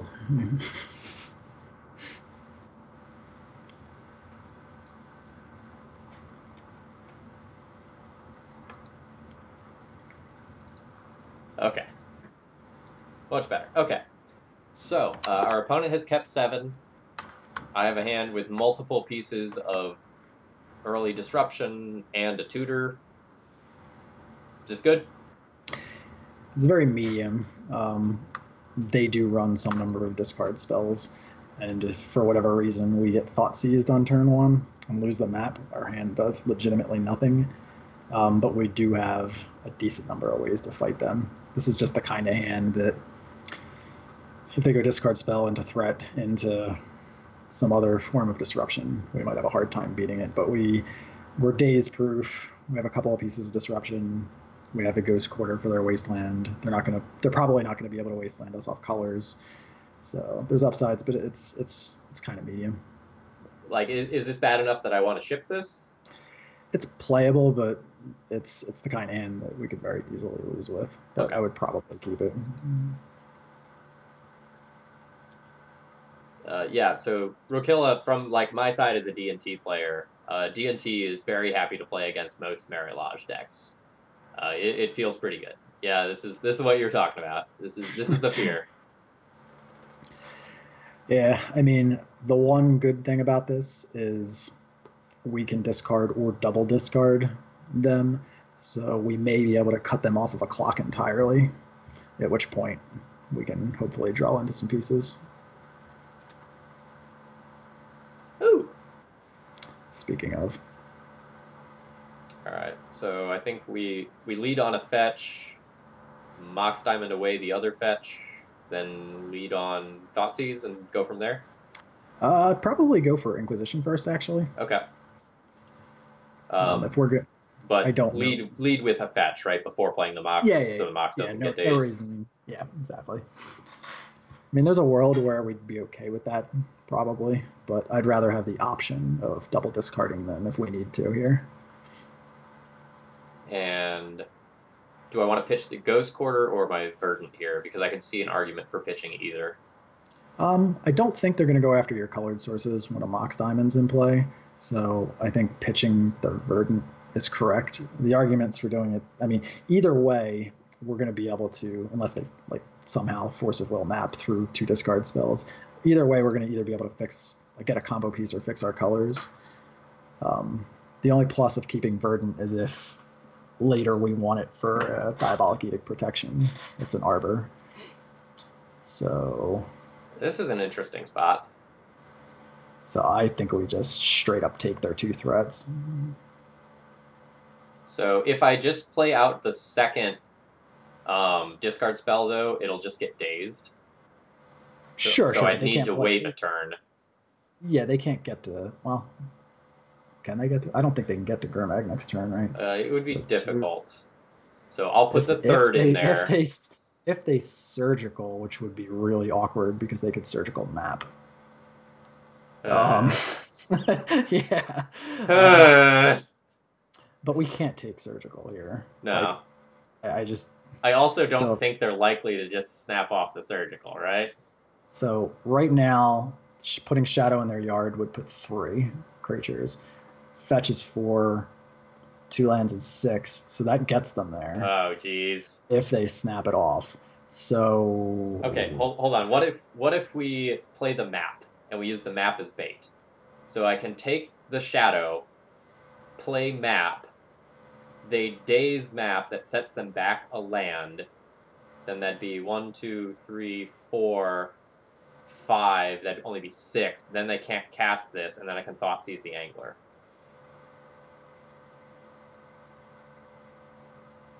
All right, walk me through that again. All right. So we take Death Shadow, I fetch, and we cast the map. The opponent will surely daze it, right? So that would put 1, 2, 3, 4 cards into the graveyard. The delta would be 5, but they'd have returned this land to hand, so they can't actually Gurmag Angler next turn. No, they still can.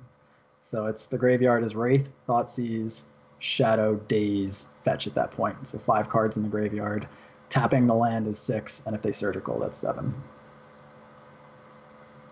All right. So you'd get your map dazed, and they'd still have an Angler in play. You wouldn't get blown out by the surgical would miss, but they would have no hand with a Gurmag, and we would have no combo pieces. So we'd have 4 turns essentially to piece the combo together while they draw no wastelands or no disruption.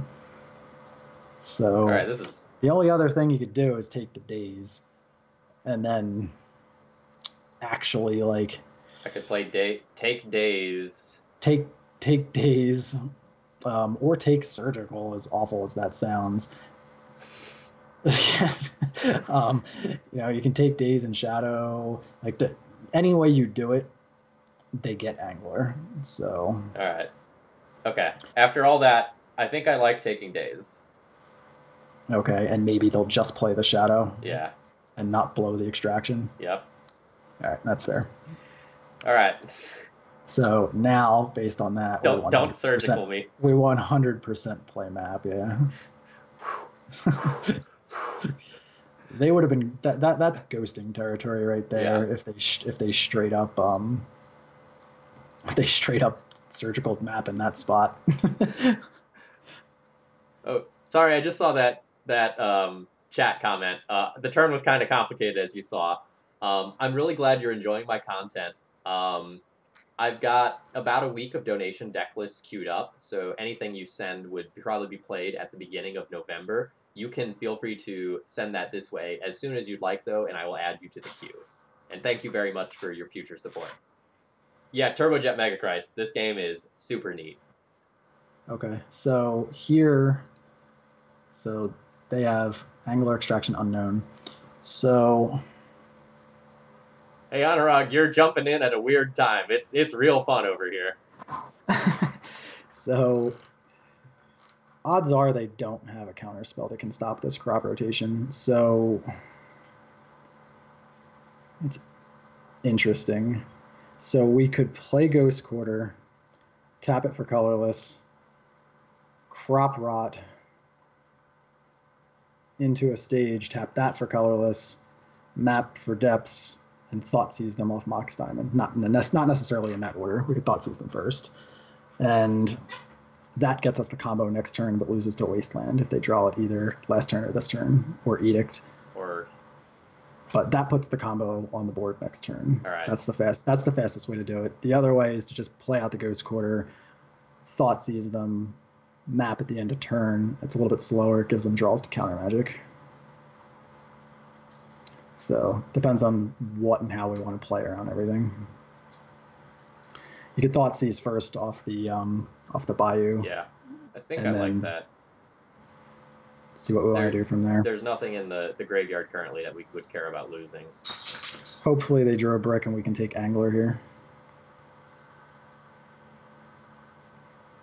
Ooh, okay. They drew an Edict. We're taking Edict. I think we'll take that one. Okay. So now I think, based on how fast their clock's going to be, I think we want to just straight up go for trying to kill them next turn. Or try to make a Mario Lodge next turn. Okay. Alright, so I play this, tap this for colorless, this for green, crop rot, sack Ghost Quarter. Could actually sacrifice Bayou since we have the Mox Diamond. Okay. And then yeah. Sure. Alright. Yeah, that gives us outs. If they draw exactly Wasteland and sit on it, we could draw a regular land the following turn. If we live that long. So we have to get stage here. Alex, I'm really glad you finally got to catch me live. All right, so this one gets the Thespian stage. Yep. And then I go ahead and crack this now because I've already floated my mana. So now we're through their counter wall. Cards we're worried about them drawing that could mess this line up. Him the Turok. And the Torak, yeah. Another Edict or a Wasteland. But we should have pretty much everything else beat. They drew a land, so I think we're in good shape. Liliana of the Veil plus. Yeah, they don't have that. Yeah. So Alex, to finish that thought, it's always really cool to me when like people from other countries and around the world, finally get to catch me live and they're like, hey, I've really been enjoying the content. Thanks for what you do. As a content creator, it means more than you know.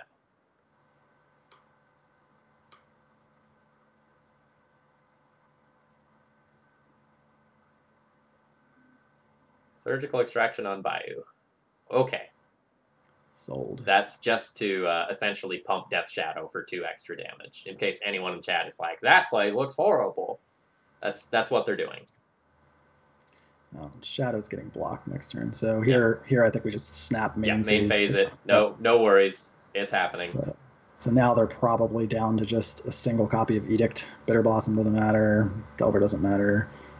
So they usually only run 2 Edicts, so they probably need to just draw their last Edict. All right, well, they get 3 looks for it. Or Brainstorm and Edict off the top. Hey, we did it.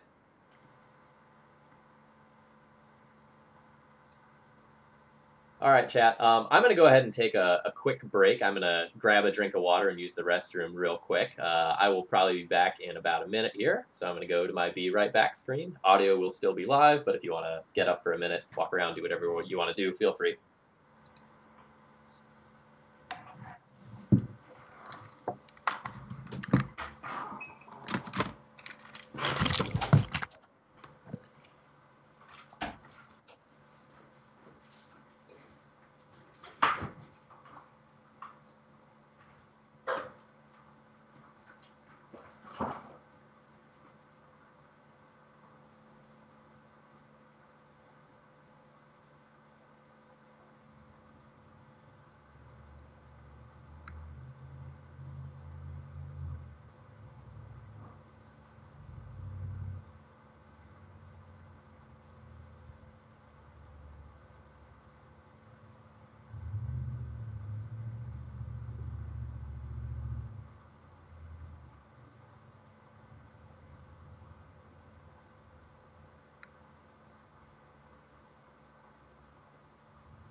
Alrighty, hello everyone, we're back.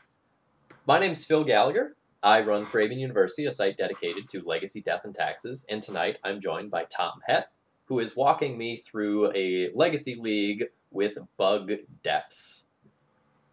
So, Tom, you playing in any big legacy events anytime soon? Probably not.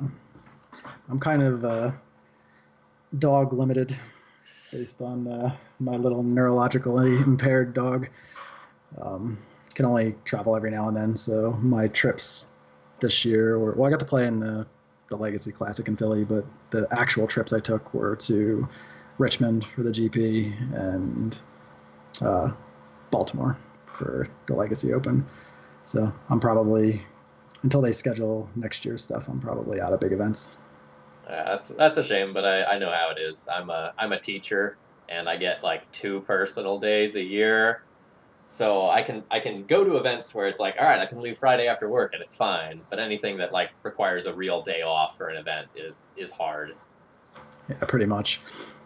So like Eternal Weekend would be like really pushing it for me because like I'd probably have to like take a day off, because like Roanoke to, was it Pittsburgh is rough. It's a heck of a trip, and doing that like Sunday afternoon after a day of playing would be brutal.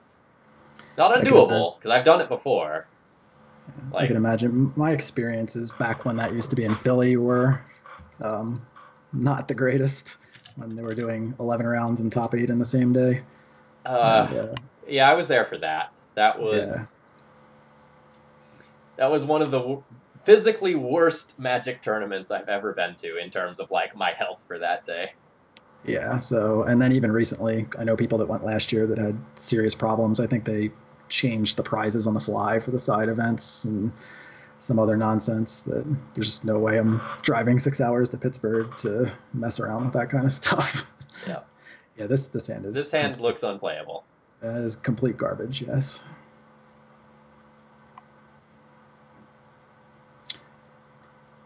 It's better than the random 5, probably. Yeah, it's not impressive. It can do things. So this scry. I think it's actually probably fine. Okay. It gives us ways to combo. Probably on the 3rd turn if we find a black source and then crop rot into depths. The last time our opponent was seen, they were playing Grixis Delver, but it was in June, so that could mean anything. This hand is really bad against Grixis Delver because even if they do the old Delver Snap Wasteland your first land, that's going to be a problem. Yeah. So, but I mean, so we're either looking for 2 lands and staging the long way, or trying to find black sources and use the crop rotation into a shorter path. So, all right, still top. I think so. Yeah. Opponent also might not be Delver. Like this is pre-banning, so like their deck could have changed. Nope. Or we could still play Delvers. Yeah, so. All right. Here, I think I just like thought seizing. If they daze it, they daze it. Yeah. Do I want to do this off of UC so I can potentially brainstorm next turn? Yeah, I think so.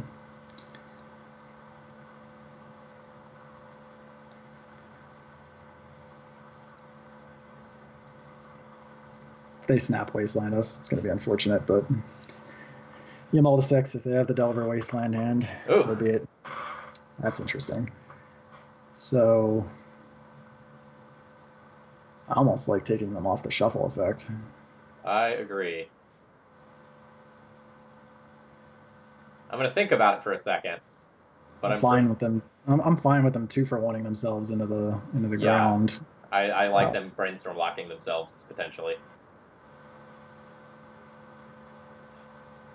Yeah, I'm gonna take that ponder. Do what you will, opponent. We're probably gonna see an upkeep brainstorm here to just like flip the Delver this turn, since they've got a second. That's fine. That makes it more likely that they're gonna lock themselves. Yup. And they're only shuffling 1 card away at best anyway. Yeah, so we'll probably see them fetch away the 2nd force, although they might put us on something like Ant at this point, so unclear. I don't know that they can put us on Ant. If we left them with double Force of Will, Ant doesn't run Cabal Therapy. Okay, yeah, that's true. I don't know what that says. They might think we're on like a control deck, actually. Yeah, I mean we're a pretty big dog in this spot anyway, based on their clock and double force, or at least 1 force. All right. So, do I just brainstorm here? Yeah. Yeah. If they daze it, they daze it. Yep. You got some looks. Try to daze me. Ooh. Interesting. It just worked. That was unexpected. Yeah, I almost thought you could have gotten forced too. So we probably need to keep both tutors because they're going to counter at least one of them. We probably need the duress to take at least one of the counters. I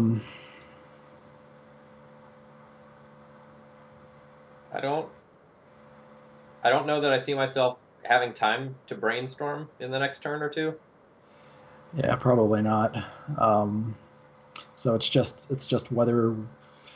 So let's see. If we're going to scrying next turn, then we're basically off of the Hex Mage plan anyway, because we'll be to 4 lands. So I'm pretty confident they don't have a Wasteland now.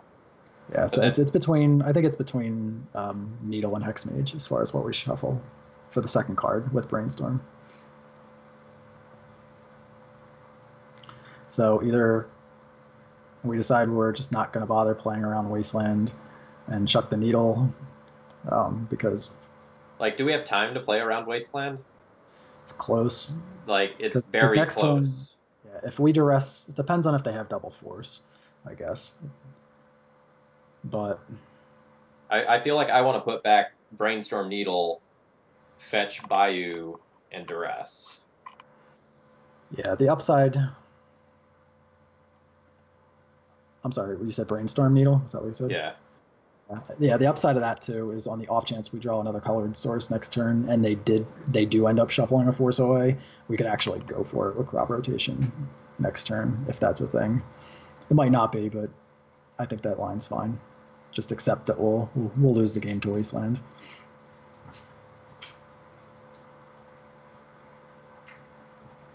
All right.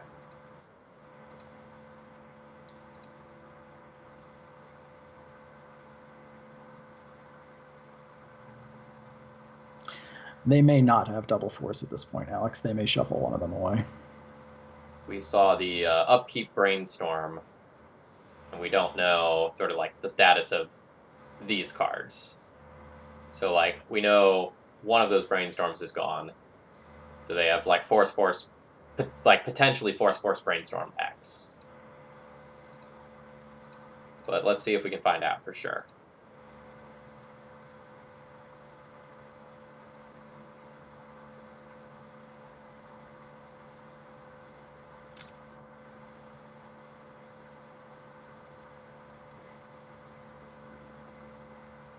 So there's that second Brainstorm gone, which I'm fine with.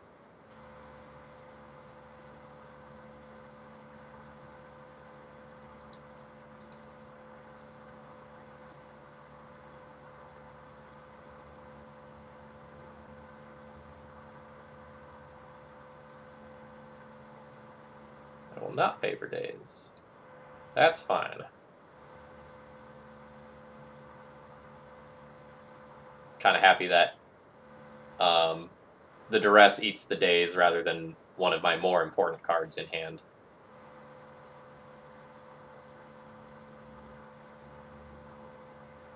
It's not the worst. Yeah, I don't hate that. So here, I think we probably play land scrying and let him force it. And then go stage scrying. Yeah, and then on following turns, I have like crop rotation, vampire hexmage in the same turn and go for it. Yeah. And I'm gonna leave. Oh no, I can't leave up a green source, unfortunately. So I guess I'll leave up some blue. Oh, interesting. That was unexpected. Yeah, those forces were pitched. They played a land that turn, so Yeah. What the heck is in their hand? I don't know. Did they think we were just on like a bug control deck and like there's a bunch of... We showed stage there, so this is really weird. Either way, we get depths. Yeah, I mean, I'm taking a depths. I'm just confused.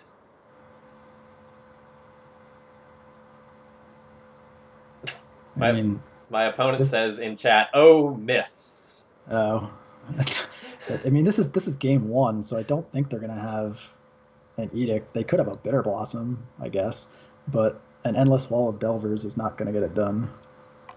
Yeah, they would need like another threat, preferably this turn, in order to make that work.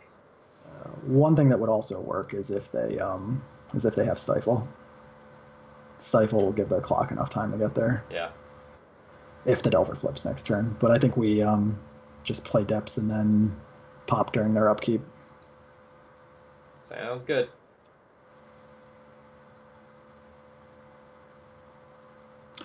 Ooh, yeah, I guess double bold is a thing. Yeah, they haven't shown. They missed their land drop last turn though, so they would need to find a red source this turn. Now that we're in their upkeep. But yes, that's a very good point. Oh, why did they concede there? I feel like they still have outs. They definitely had the bolt outs Anzi was talking about. But we take those wins. I mean, they were dead. They didn't know it, but yeah. It's a little bit surprising. All right, so similar to before, what do we do? Ghost Quarter. Well, I guess this is a different matchup, but I assume like most of your Delver decks are going to play out about the same way. Yep, you just want the uncounterable removal spell, and that also happens to hit their Bitter Blossoms. I don't like Trophy against the soft counter magic decks, or counter decks, period. Right. Yeah, max out on Needles, yeah. And they're almost certainly going to have 1 or 2 Edicts post boards, so we need the Dryad Arbor. Okay. Yep. So, same thing. Messes with Gurmag a little bit, but I only keep Bog in against Rug Delver. All the rest of the Delvers I keep as is. Since we cut almost all the blue cards here, you can go down to 28 lands by trimming a mine. Okay, yeah, that was the other card from before. So this is exactly how we boarded for Shadow as well. Pretty much, yeah. Yeah, Rug's the only one that's slightly different because the Bog just really harasses their Mongoose, their Goyf, their everything, basically. Yeah, Honorog, this is weird for me too. I don't think I've ever sideboarded out Brainstorms before, but like I kind of get it here. Yeah, they come out against Death and Taxes, Eldrazi, the tempo matchups. They come out a decent amount. Yeah, like this is a decision I never ever would have reached in 1,000 years of playing this deck. Like I never would have cut Brainstorm. But like it totally makes sense to me conceptually. Yeah, I don't want it in against Chalice decks. I don't want it in against Thalia decks, and I don't want it in against soft permission decks. Because all of you can get to a 60 that's basically the same as the black-green depths is. And black-green depths has a great Delver matchup. So, do I still want this Stifle? Like Stifle, you can go either 4 diamonds or a second Brainstorm. The Stifle it's okay, but again, like you're often when you want to use it, it's often your last mana. So you have like Urborg Step Stage and a colored source. So it's really soft to their soft permission, but sometimes it just blows them out. My gut feeling tells me that since like Grixis Delver is faster off the ground than Shadow, that I want this diamond over the Stifle. Like the Death Shadow Delver deck can close games more quickly, but it starts closing the game a little bit later on. So I feel like having the ability to catch up on tempo can matter a ton. Yeah, the one downside of running the 4 diamonds in this spot is occasionally, or at least a decent number of the Delver players with red will board in 1 to 2 copies of Ancient Grudge, because they have to bring them in for your Needles anyway. So getting your Mox on turn 2, hit with an Ancient Grudge that then takes care of your Needle too, is miserable. All right. I have an assortment of spells, lands to cast them. I feel like I can try to punch a hole, but it's a little awkward against a bunch of counter magic. I mean, we're in the draw. We're going to see 2 or 3 cards in the first handful of turns. I don't think they're going to snap Wasteland. I think this is fine. It's not... I mean, we'd much rather have not double crop rotation against a counterspell deck, but this is still fine. It's where we're at, so be it. Yeah.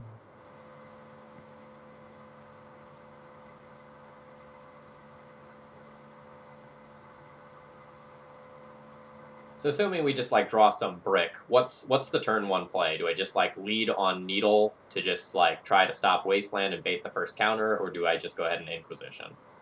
Generally, the plan is to just... That's ugly. Generally, the plan is to let them hit your lands. So if they want to just snap Wasteland your Bayou, that's fine. We're running 28 lands. We don't want them using Wasteland on our combo.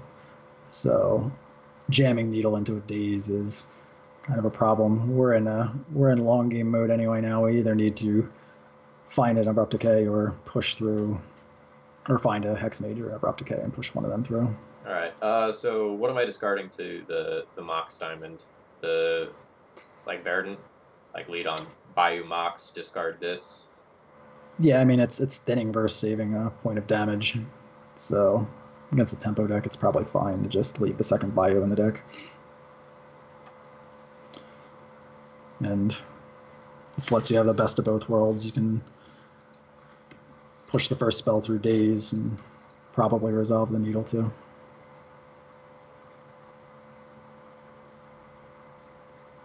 Well, So our that's opponent's hand is going to be very weak. oh, So they've got Delta Force, Gurmag, second Delta. so Oh, man. you could put them on one land, or you could play around Wasteland. That's your choice. If we go with Delta, we are committing to never playing an Urborg if we draw one. So that's a consideration. But yes, it does cut off a lot of their draws, brainstorm, shuffle, and all that fun stuff. It also just like keeps them way off this Gurmag angler. Yes, so I can certainly see. I could go either way. It's gonna feel really bad if they, because we're gonna need to draw for a while to find either a Hex Mage or an Abrupt Decay. So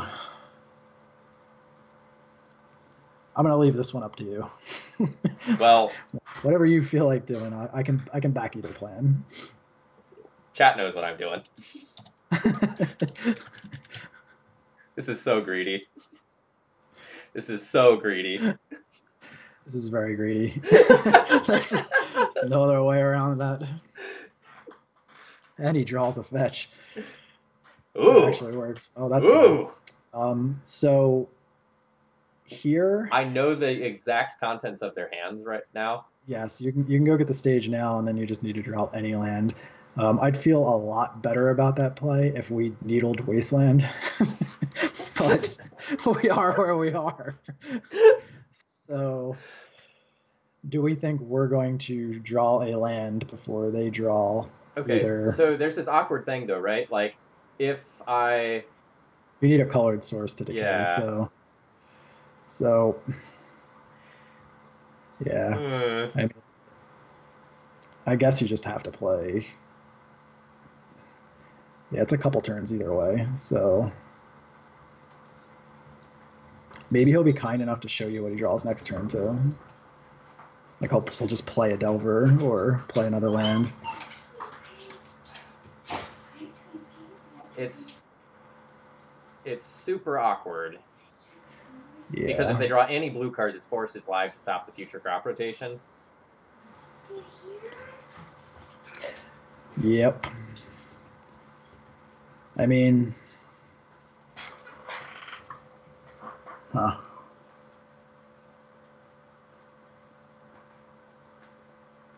We can't go off now, Jax. They have Needle on Thespian stage.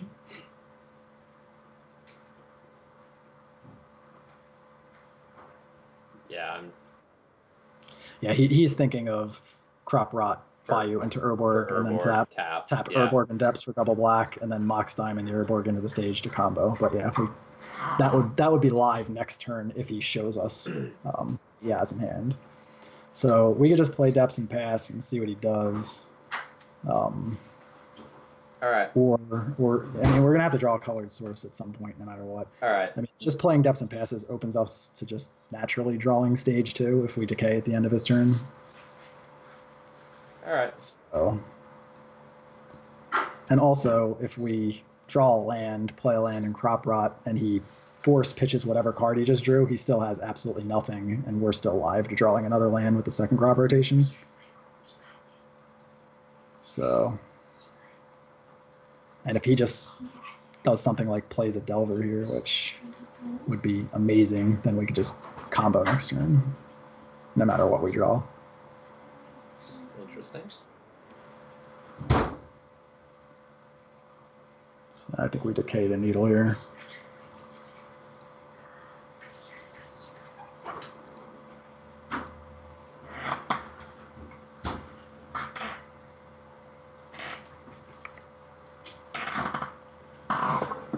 Still got all these crop rotations. So, you can go for it now if you don't put them on a blue card.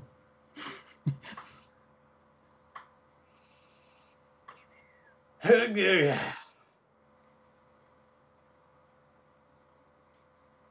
guess I can also do that the same way in the upkeep. Yeah. Yeah. Is it fine to just wait and like look for discard? Yeah, you can slow it down. I think Yeah, basically discard Like or two. there's no clock in play, right?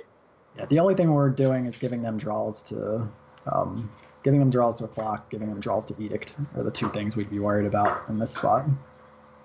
So Because they do have edict up at any given point with Misty.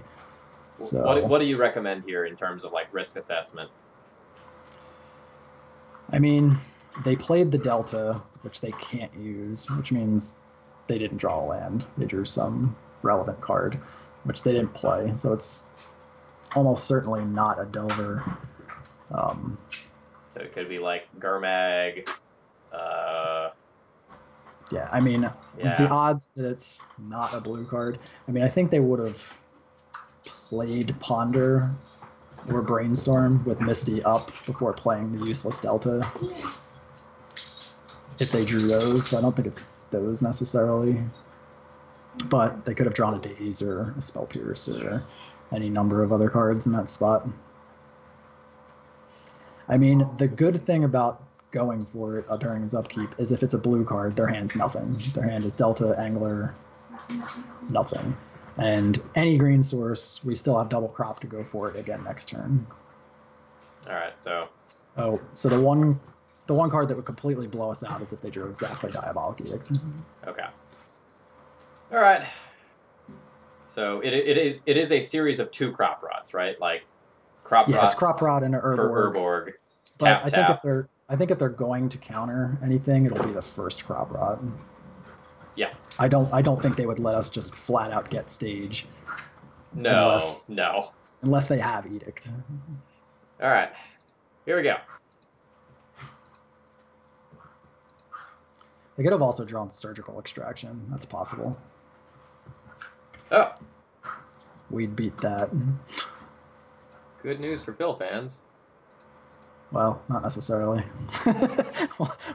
We still haven't Edict checked them yet.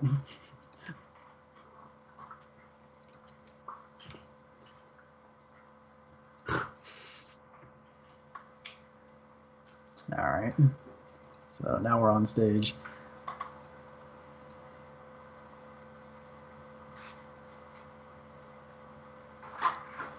Feels like you got one of Edicted here, or 2 of Edicted.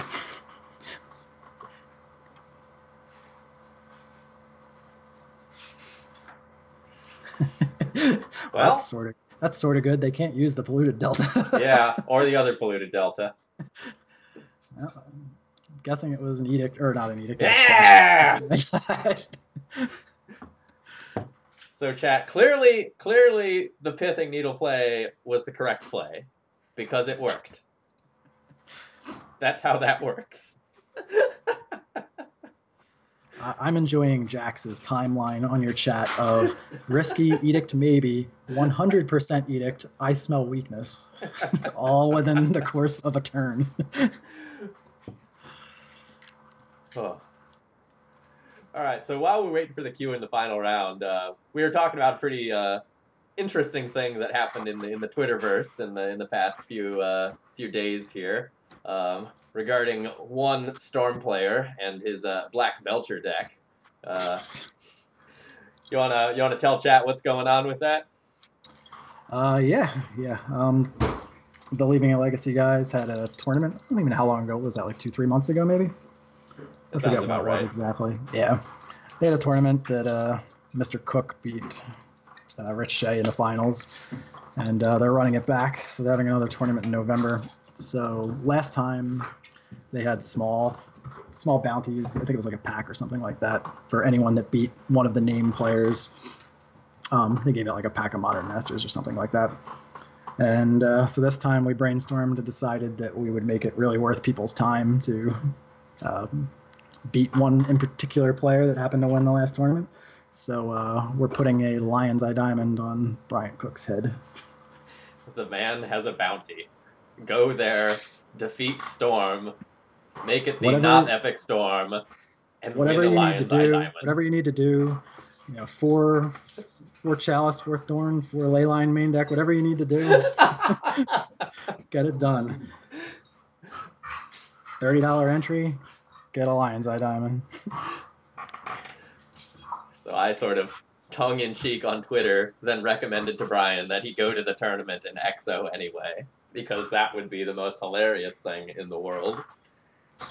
Yeah, well, Jerry and Pat are running the tournament, so it's up to them at the end of the day. But I suggested that if he exos, that he should just take the Lion's Eye Diamond. I believe it's been earned at that point. Yeah, no kidding. Especially if all the extra hate is put out there for him. Yeah, you get a target. I mean, he ran a bunch of different decks in the Premier League, so it wouldn't surprise me if he just showed up with. Yeah, exactly. So Captain Haddock just said, wouldn't surprise me at all if he showed up with Dredge or Miracles or something along those lines. Yeah, I did some commentary for some of Brian's matches, and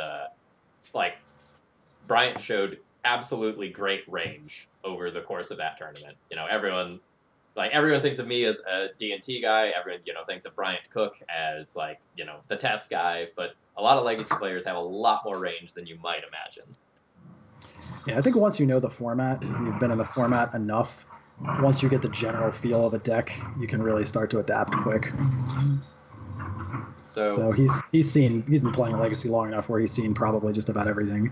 So even if he's not 100% familiar with or has the reps in with the deck he's running, he pretty much knows what he's going to see from the other side, which is immensely helpful. So just to kind of give the chat an idea, here are all the deck lists I've played since PTA 25. I think it's 55 deck lists. I counted the other day. So even though I'm a D&T guy, I'm futzing around with a lot of stuff.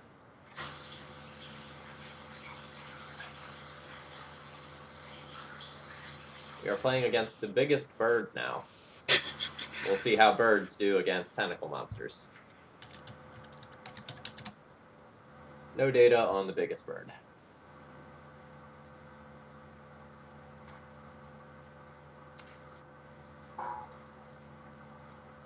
So I don't know exactly where this hand goes, but I do have the potential to combo with Crop Rot for Dark Depths, and I have the stage already plus 1 piece of disruption.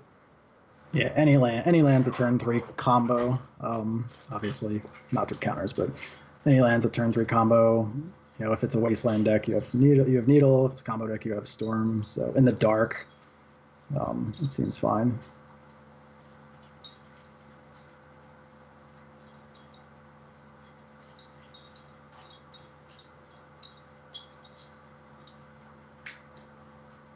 Our opponent on sort of an ambiguous opener yet. You can't really make too many, authoritative calls based on, Island Ponder. So, I mean, I doubt this is a Daze deck. It would be really unfortunate if the one of Island out of a Delver deck showed up on turn 1. So, I think we just arrest them here off of probably Urborg, and then make the decision from there about what to do with the rest of the hand.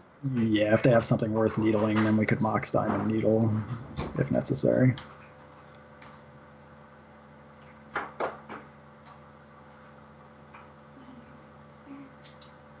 My guess is show and tell. Nope.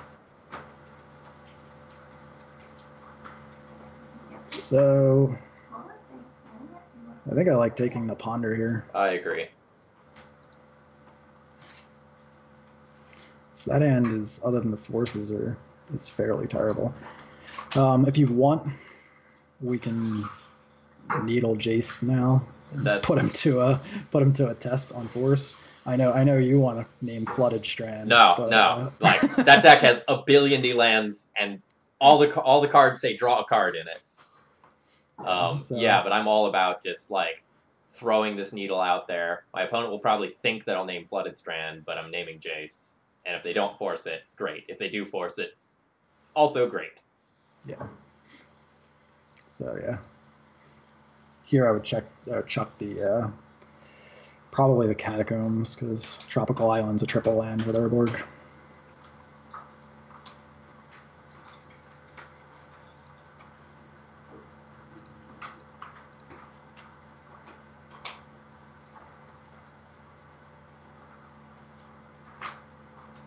Honestly, I wouldn't be too surprised if our opponent like forces and pitches Supreme Verdict. Nope.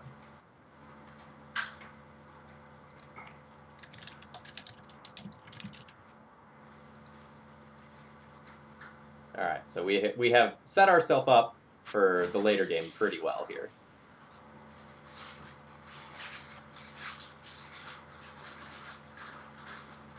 Crop rotation looking pretty bad at the moment, but that's fine. Yeah, well, sets them back a land with that flooded strand. Good thing we didn't pithing needle that. Or makes them force it.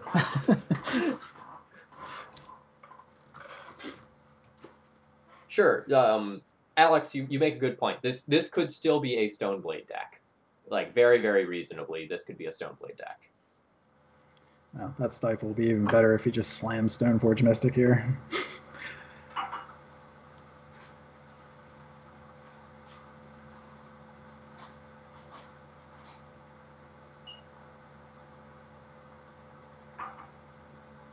Opponent's, like, pausing for an awfully long time here. Make me wonder if they've got, like, a Brainstorm in hand. Yeah, it could be Predict or AK too, although I think they would have Snap AK'd there if they had it. Interesting that they played the Arid Mesa over Flooded Strand. Yeah, that's probably just a mistake. Schultz, thank you very much for the bits. I'm glad you're enjoying my guest. He's done some work tonight. What's going on, Schultz? He's a member of the Marilage Club. Different version. So do I just go ahead and like copy something here just to give this a different name? No, I probably don't because that drops the Stifle. No, I don't think they're going to fetch here, but I like the idea of staging Island. Just on the off chance a Back to Basics comes in play at some point, then we have Mox Diamond and an Island that are functional underneath of it. I don't think they're going to fetch there. So, yeah, see if they want to force a Brainstorm off of Mox Diamond.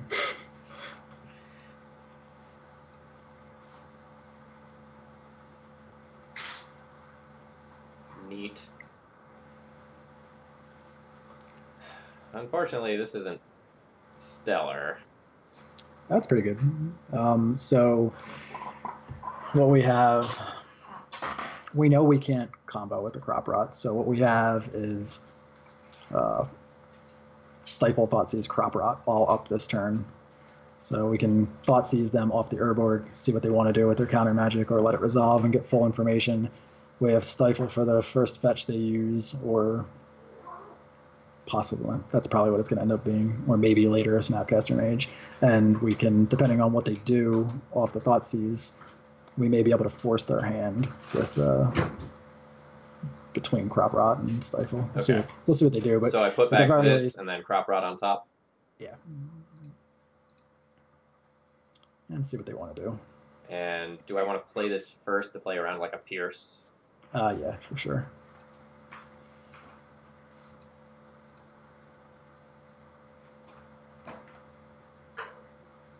If they have the Brainstorm you were thinking they have, they'll probably use it here.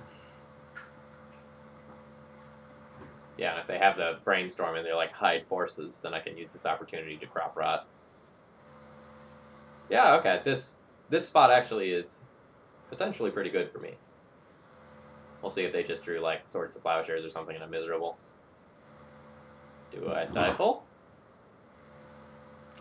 I think you probably do, yeah. I'm not really sure why they would need the third mana. It's a little strange. I'm not sure either. Could mean something like a Click. Yeah, I mean, Click wouldn't be the end of the world. They can take our Crop Rotation. That's fine. We have another one hiding on top.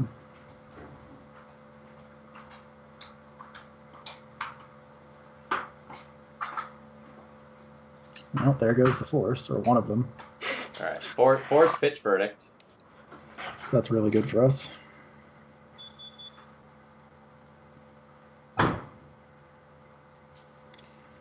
Yeah, they could have Counterspell. Yeah, like actual factual blue Counterspell would make sense. Nope. What is going on? Uh-oh. That's really bad. That smells like humility or energy field or something like that.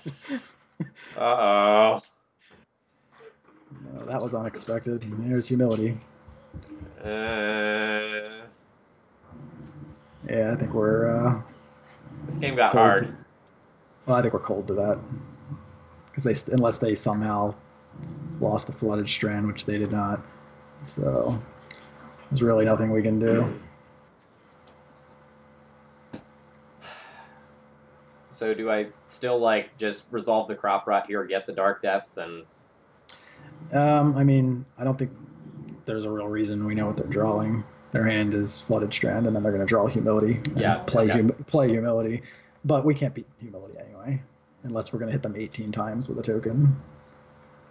So unless we want to just, yeah, attack them one at a time with hex mages or Marilage token.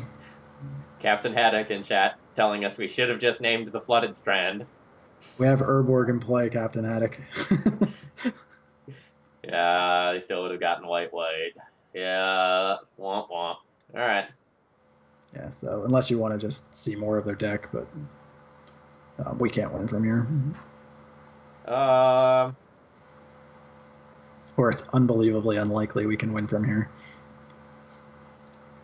I'm gonna struggle on because I really want to know. I would like to confirm that they have like rip energy field before moving on. I think it's like 99% likely that they do, but I think that's a good thing to just confirm.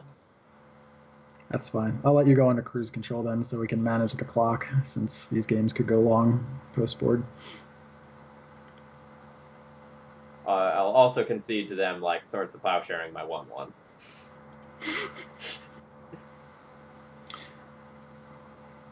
I guess I have no reason to do this now.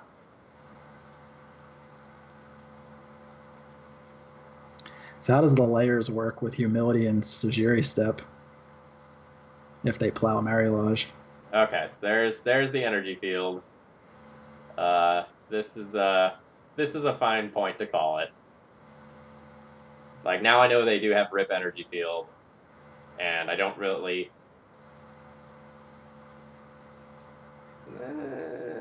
Nah. All right, it's for viewer purposes. Like we're gonna move on. Yeah, we could probably get rid of the energy field at some Like point. just by like making them discard. Yeah. Yep. Any discard. Any. You know. Yeah, but for viewer purposes, I don't think I want to sit here for 20 minutes to play towards my 5% out.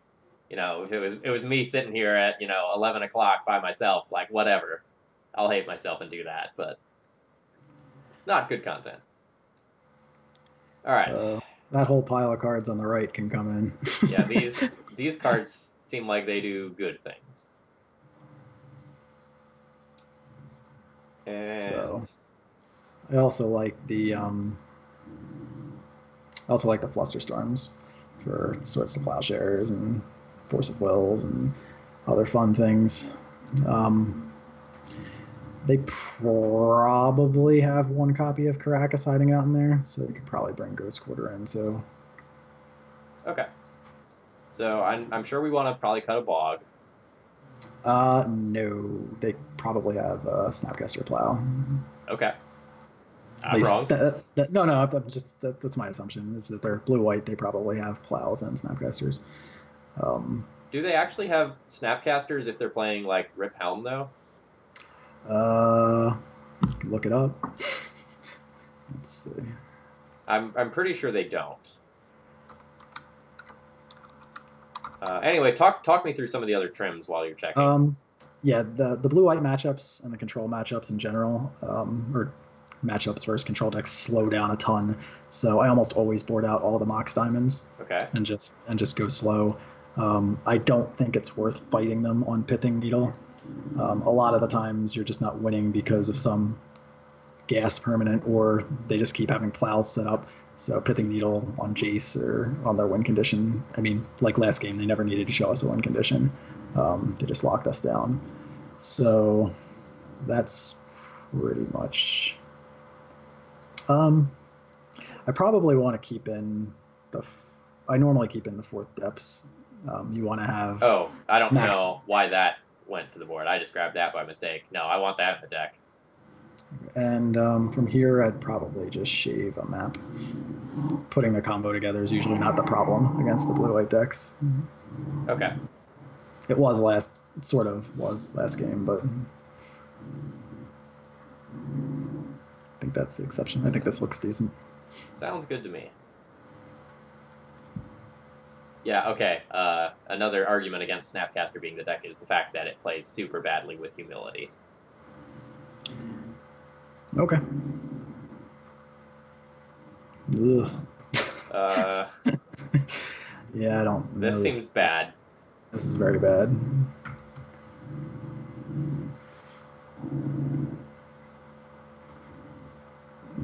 This isn't particularly great either. It's probably better than a random 5 because we have the scry and a draw. I agree. That's fine. We have Urborg to mitigate its killing itself. Oh, neat. That's super cool. So it doesn't really matter which one of these I lead on, right? I don't think so. I mean, you should probably lead Urborg there on the off chance somehow you want to play Hexmage or Trophy on turn 2. But that's a weird world.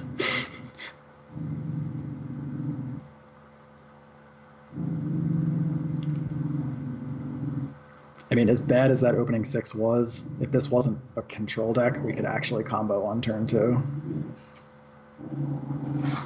Off Crop Rot and Hexmage, but obviously that would be a terrible plan here. So options are to brainstorm, try to find some discard, or literally just not use any of the mind counters and just play out Hexmage and see what they do. I mean, that's kind of what I like doing. Like, peck them to death with the 2/2 for a while. Yeah, and it opens up a situation where Crop Rot, if we can push it through, threatens to kill them at any time with the mine.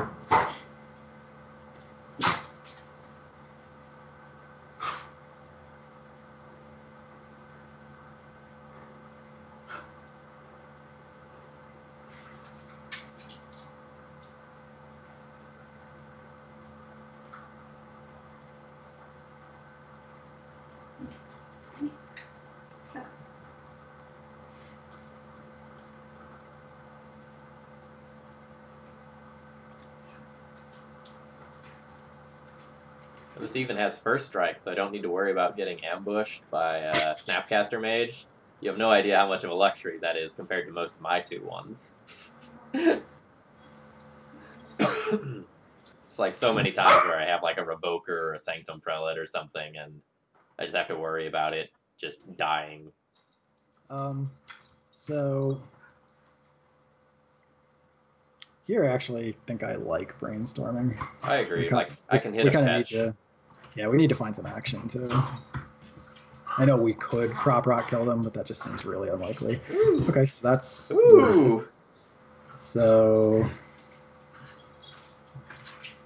For sure, we're playing depths and duressing them. Yeah. We can probably play map too. It's possible it's even right to play that first. Just play map off Urborg first to see if we can get a counter out of them. Yeah, I like that. So we're not shuffling until at least next up. We can shuffle next upkeep off map if it resolves, or off crop if we absolutely needed to. But right now, I think probably Decay Trophy. Or the other way around, if you want the uncounterable one to come to your hand first. Sure. I was just thinking about Jace for this, but... They can't play Jace next turn. They're only on 2. Alright. So let's play a map.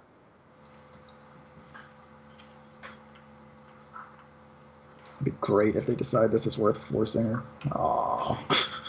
So, now I think we just arrest them. Off depths, right? Just like leave that in play. Yep. Make them scared. Make it so that they can't tap out for like something like Back to Basics or something crazy like that. No. They may put us to a decision here if they swords Hexmage in response.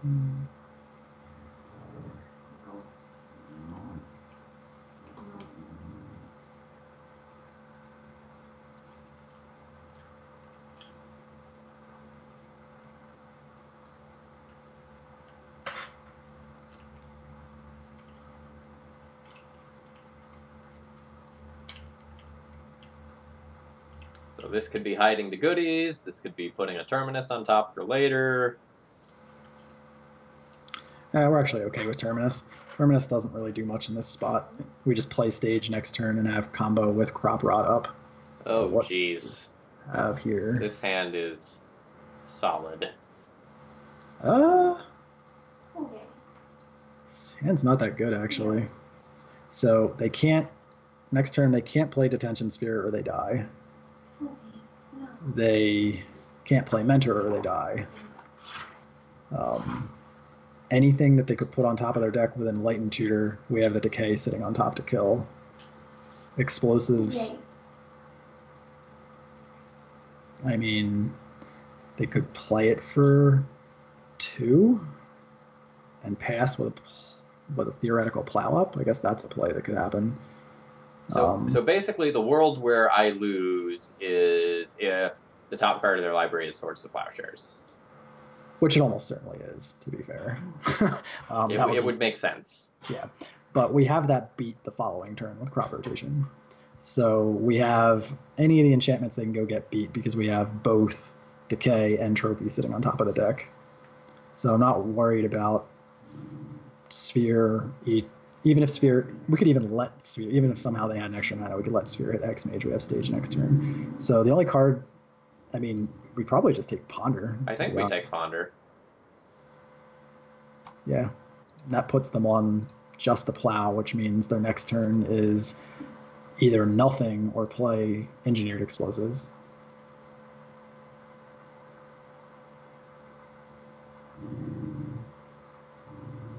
So if they play Sphere and target Hexmage, I sack the Hexmage and produce a Merit Lodge, and they die to that.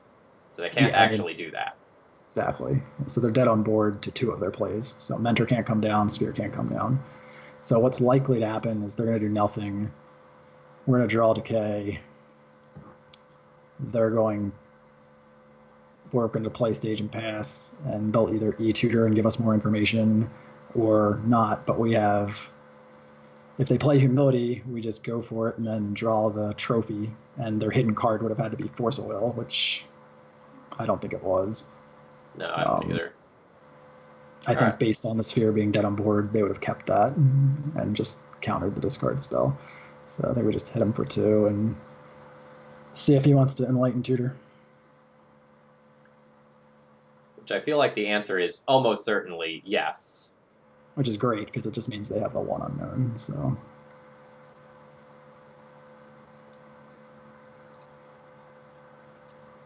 Another option is they may just play the island, play the Mentor, and pass with just the plains up, which means we have we have Swords to Plowshare covered.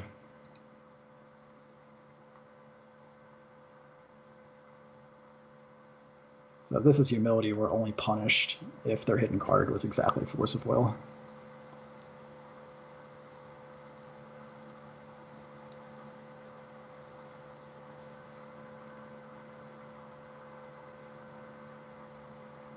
Alright, so now before this resolved, I have to do my whole Vampire Hexmage thing. It depends on how you want to combo. If you want to leave the extra 1 damage on the board, you can combo off our lands. Oh, I guess that's true, because like they've tapped out now, so... Technically, we're hitting them for 2 a turn if they Force of Will or Assassin's Trophy. Yeah, okay, so I guess I do just want to stage do it. Yeah, okay.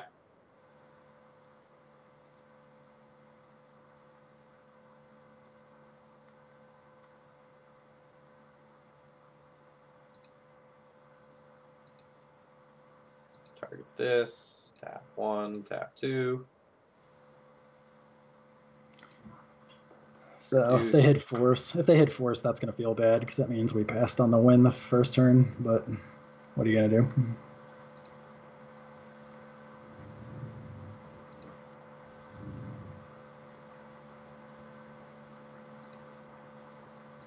So awkwardly, if their hidden card was Swords to Plowshares, I can give them another white to do this. That's interesting. Well, I mean, we're here. Yeah. Didn't really think about that part. That's a good call. We didn't have a choice. The swords would have beaten us at either opportunity, though. So maybe they don't realize that.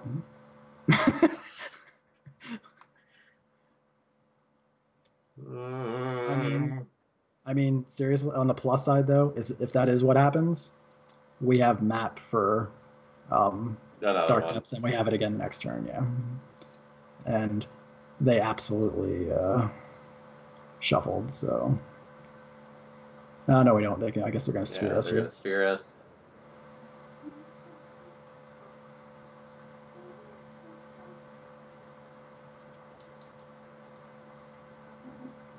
Yeah, worse, they're going to go Mentor into Sphere.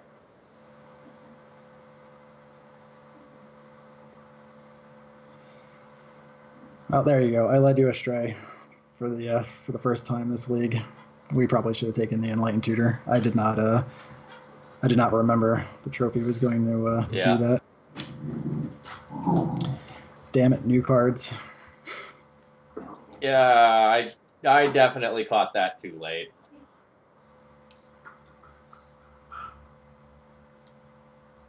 Whatever they're tapping, just 2 mana. Oh, no, there's a Mentor.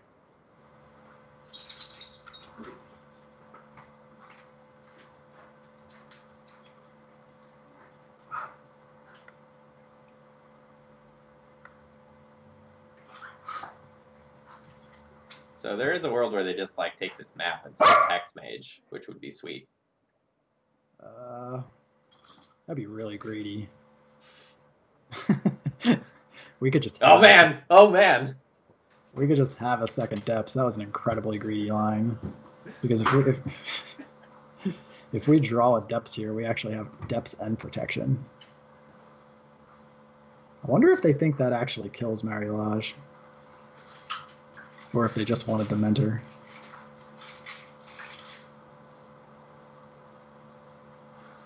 Yeah, so they have no hand. They have no hand. I think I just flop the Merit Lodge on the table and say, like, all right, do you top deck it? So, yeah, I guess it's counter magic versus Jace. Yeah. Is the conversation. And I can't play around basically any counter magic, so like even the soft stuff like, Pierce, Flusterstorm, that sort of stuff would just hose me. We're just gonna draw Dark Depths here and not have to make a decision. Oh, I'm still in my upkeep. Yeah. Ah! Alright, well, that doesn't really do anything here.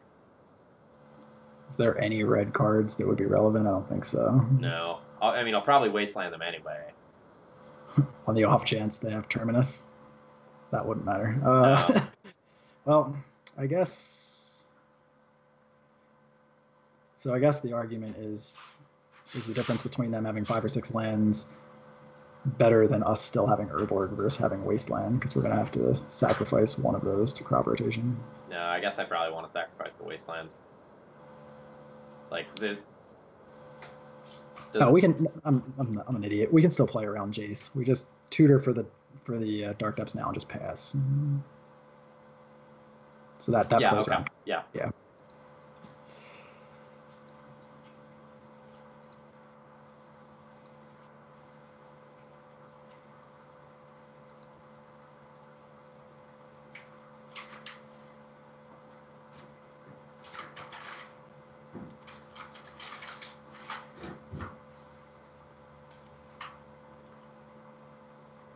What say you, opponent?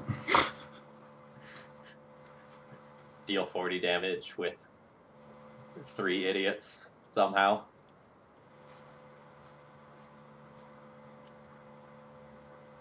Well, not getting any better.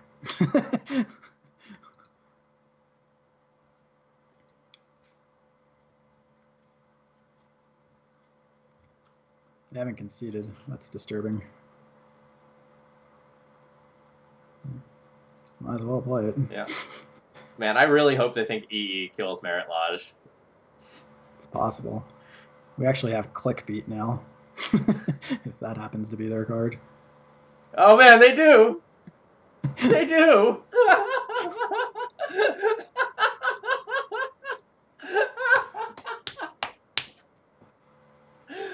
They will be reboarding. Oh.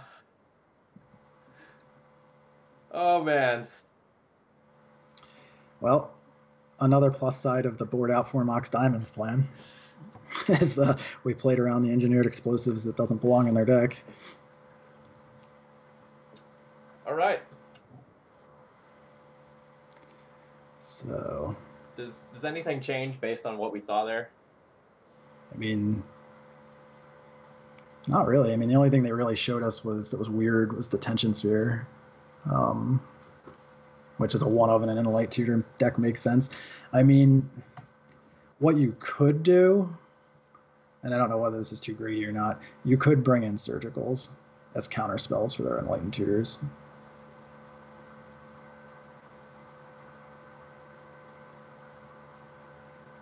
Huh.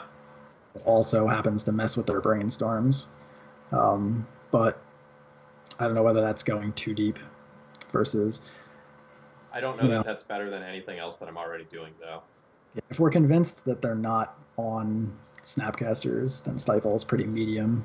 We're just on Jason fetches. Or I guess a Detention Sphere trigger. But that doesn't seem particularly great if we're convinced that the Snapcaster, and Surgical, even if they did have this Snapcaster, performs a similar role. So there's an argument to be made for that swap as a one-of. I could see that. Because, like, the card that's basically the hardest to beat is Humility. So it's also just like the take a peek, get the information.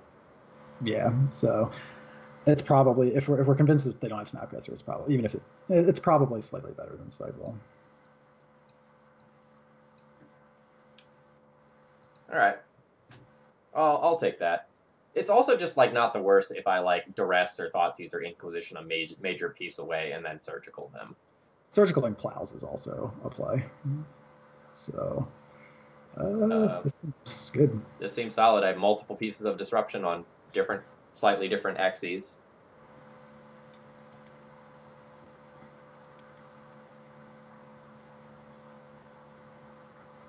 Do you ever have nightmares from a couple of years ago when they fetch for Island and just you mentally imagine Sensei's Divining Top coming down? All right, so the D&T versus Miracles matchup with Top was like super interesting and was like awesome Magic to play. So I don't have like Top PTSD like a lot of people do. Yeah, boarding in 4 needles against Miracles just to fight Top was miserable.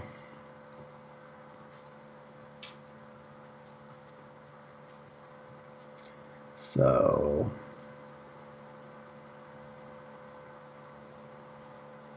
this is interesting.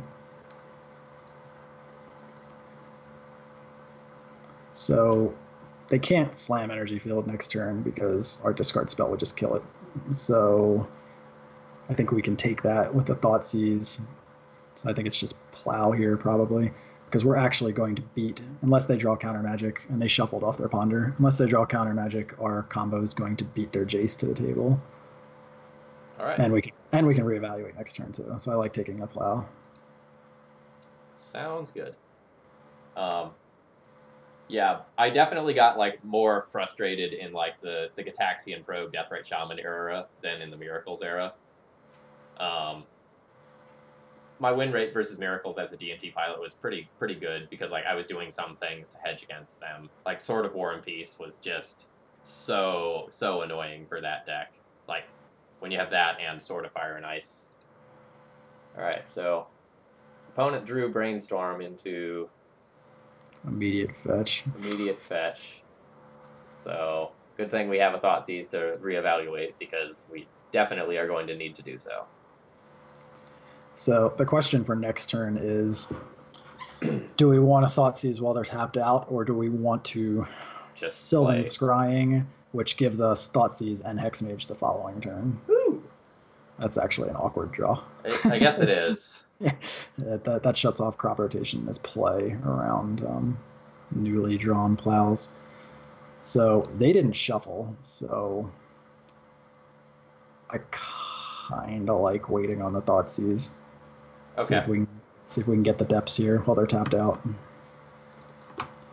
If we do it the other way, unless we draw depths, we can't, or crop rotation, we can't actually combo, which opens the door for them to play Jace, which I'd like to prevent. All right. All right. So let's see what happens.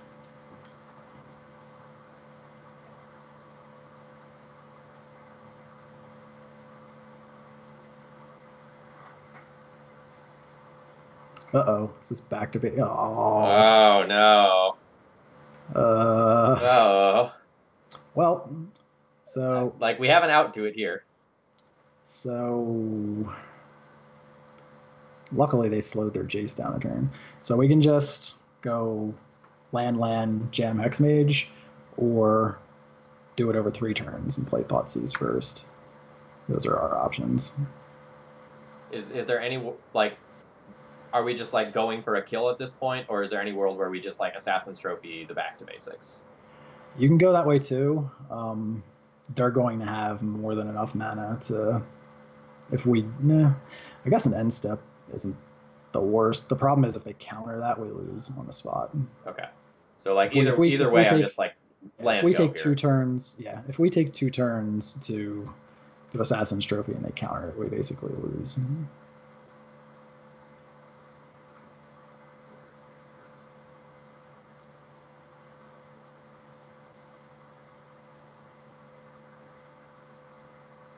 I think we're more or less going to be soft to a counterspell this game anyway. Yeah, I agree. I mean, the best line to play around that is to take 3 turns. So we don't even need to. We technically take 4 turns too and just naturally play out the lands and have the stage combo. Which. All right, opponent shuffled there. And that's really good. So here I like Misty and almost certainly go. They missed their land drop. Yeah. So what we can do is take this turn off. Next turn we can either Thoughtseize into Hexmage or play Hexmage with Fluster backup.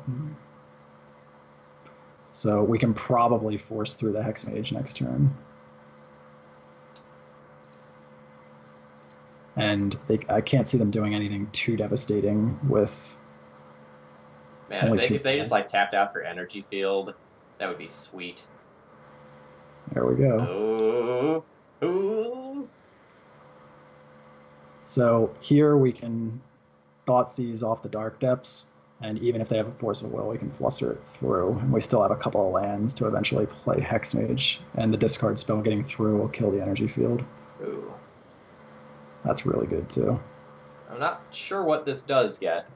There's a Plow in their graveyard. So eventually we can use that to hit their Plow and build Flusterstorm count. So, but to start, it's just tap Dark Depths and Thoughtseize, right? Yep, because there's a world 100%.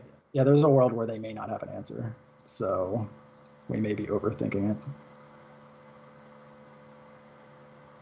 So we 100% leave the Swords to Plowshare in their hands because that's getting extracted. We'll surgical it.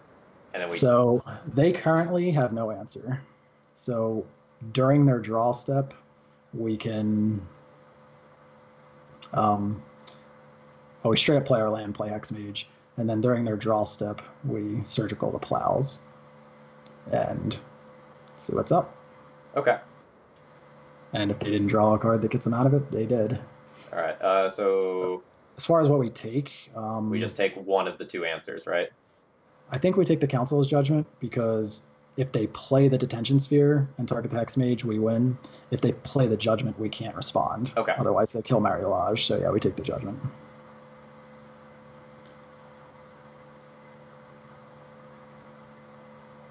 Yeah, I'm so glad they tapped out for that energy field.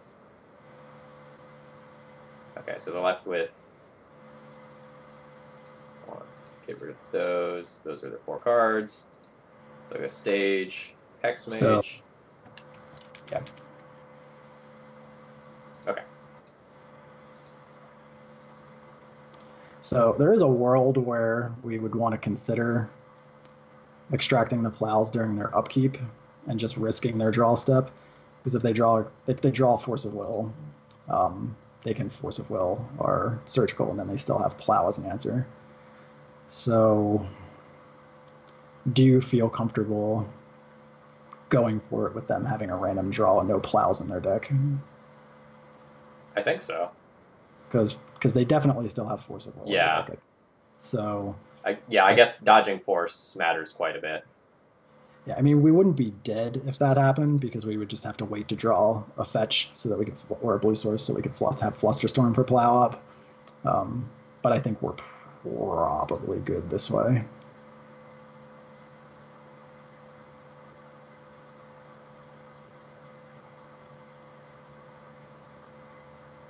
I guess the cards they could draw that would matter here. Let's just look. Probably another energy field, right? 2 more energy fields. That's it. Oh, Caracas. That's in their Back to Basics deck too. That's why we brought in the Ghost Quarter. But so they have 3 outs out of 42 cards. All right. And then some redraws with Brainstorm and Ponder. Sounds good. You're good. You're good with risking? Yep. All right.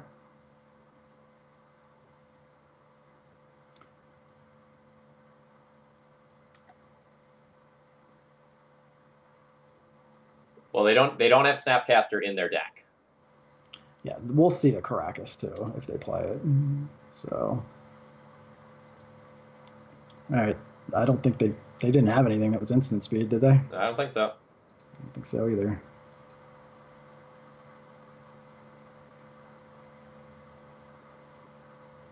Hey!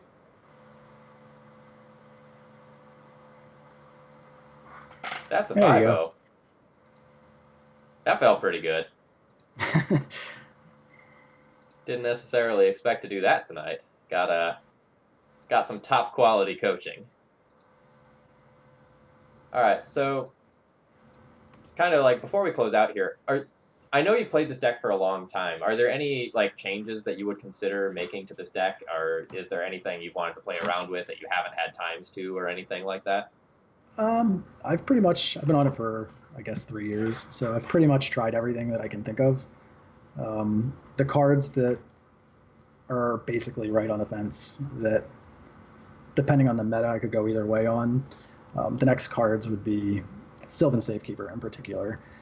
In a world where, let's say, 3 of the top 4 decks were D&T, Miracles, and lands, then Safekeeper, which answers, not Wasteland, but it answers Caracas, Maze, Swords, Snap Swords, all that sort of thing. If those are all the top decks, then there's a world where you probably want to jam 2 copies in there just as extra protection.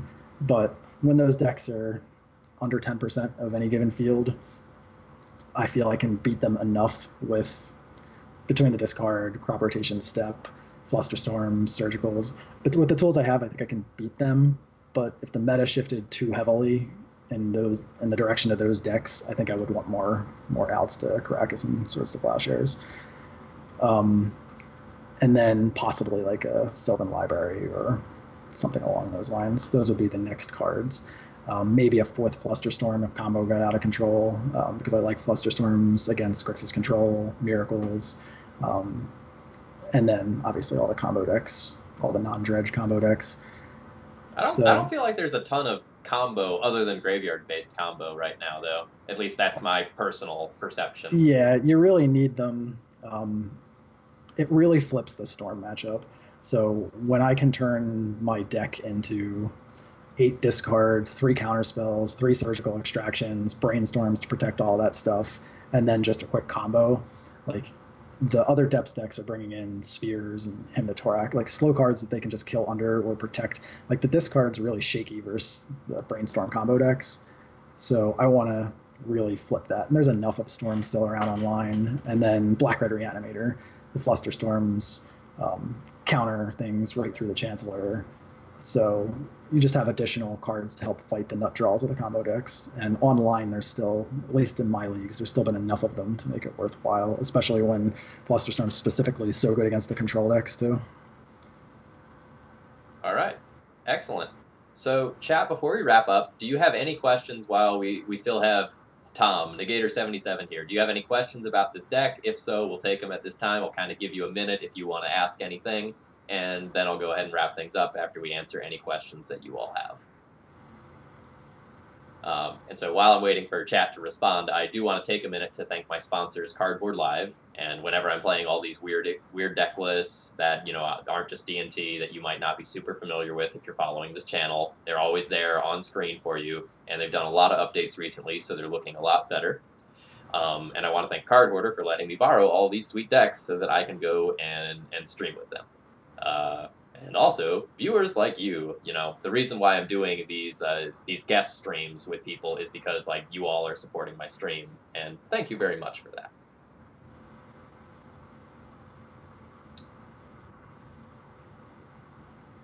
Yeah, like, to just, like, kind of comment off of that Ill with Phil, the games tonight were super interesting, and, like, I learned quite a bit from this. And I'm sure as a viewer this was kind of cool as well. The games were all really intricate. We had very few games that were just like absolute one-sided blowouts. Yeah, that's one of the aspects that a lot of people, when they talk about turbo depths lists in general, there's often a comment that it gets boring to play or that it's the same thing over and over again. And I just haven't found that with this list. Like I feel that the games are always, you know, there's always like 5 or 6 things you're looking at, and even like something as simple as a turn 1 Inquisition. I think we went into the tank for like 3 minutes before we took days in one match. Oh yeah, that was an awesome moment. Yeah, where you could realistically make legitimate arguments for 3 different takes and then 3 different follow-up lines, whether to play the map, whether to play around the surgical, whether to fetch and run a discard spell into that. And yeah, it was just, you know, from turn 1 on, this deck has any deck with 16 shuffle effects, brainstorms, 9 tutors, and across 3 different colors, you know, which lands you get. You know, you can lose a game so easily by just making one subtle mistake on the first turn, and you know, it just doesn't get boring for me. Yeah, that's why I love Legacy. Like, there's so many decisions, so many different ways that matchups can line up, so many decision points, and decisions are super punishing. Like, we watched our opponents make a couple of mistakes tonight, and we really got to capitalize on those errors. Some of the mistakes were a little bigger than others. He doesn't blow up Merit Lodge, for example. But even some of the smaller things mattered a lot. All right. Yeah, and even in a 5-0 stream, we had a couple of things. Neither of us caught the trophy play, which extended a game, giving them a basic planes, and I believe we snap wastelanded and then stared at a Caracas for a ghost quarter from the opponent for 2 turns because of that. So, you know, we had some hiccups even when we go 5-0. All right, so I'm going to go ahead and wrap things up here. I will be back on Saturday with some 4-color loam. It'll be Saturday morning, maybe 9 or 10 a.m. Eastern time. Tom, thank you very much for joining me tonight. Oh, had a blast. All right, chat, I'm going to turn you over to XJ Cloud, who is probably streaming some D&T. Good night.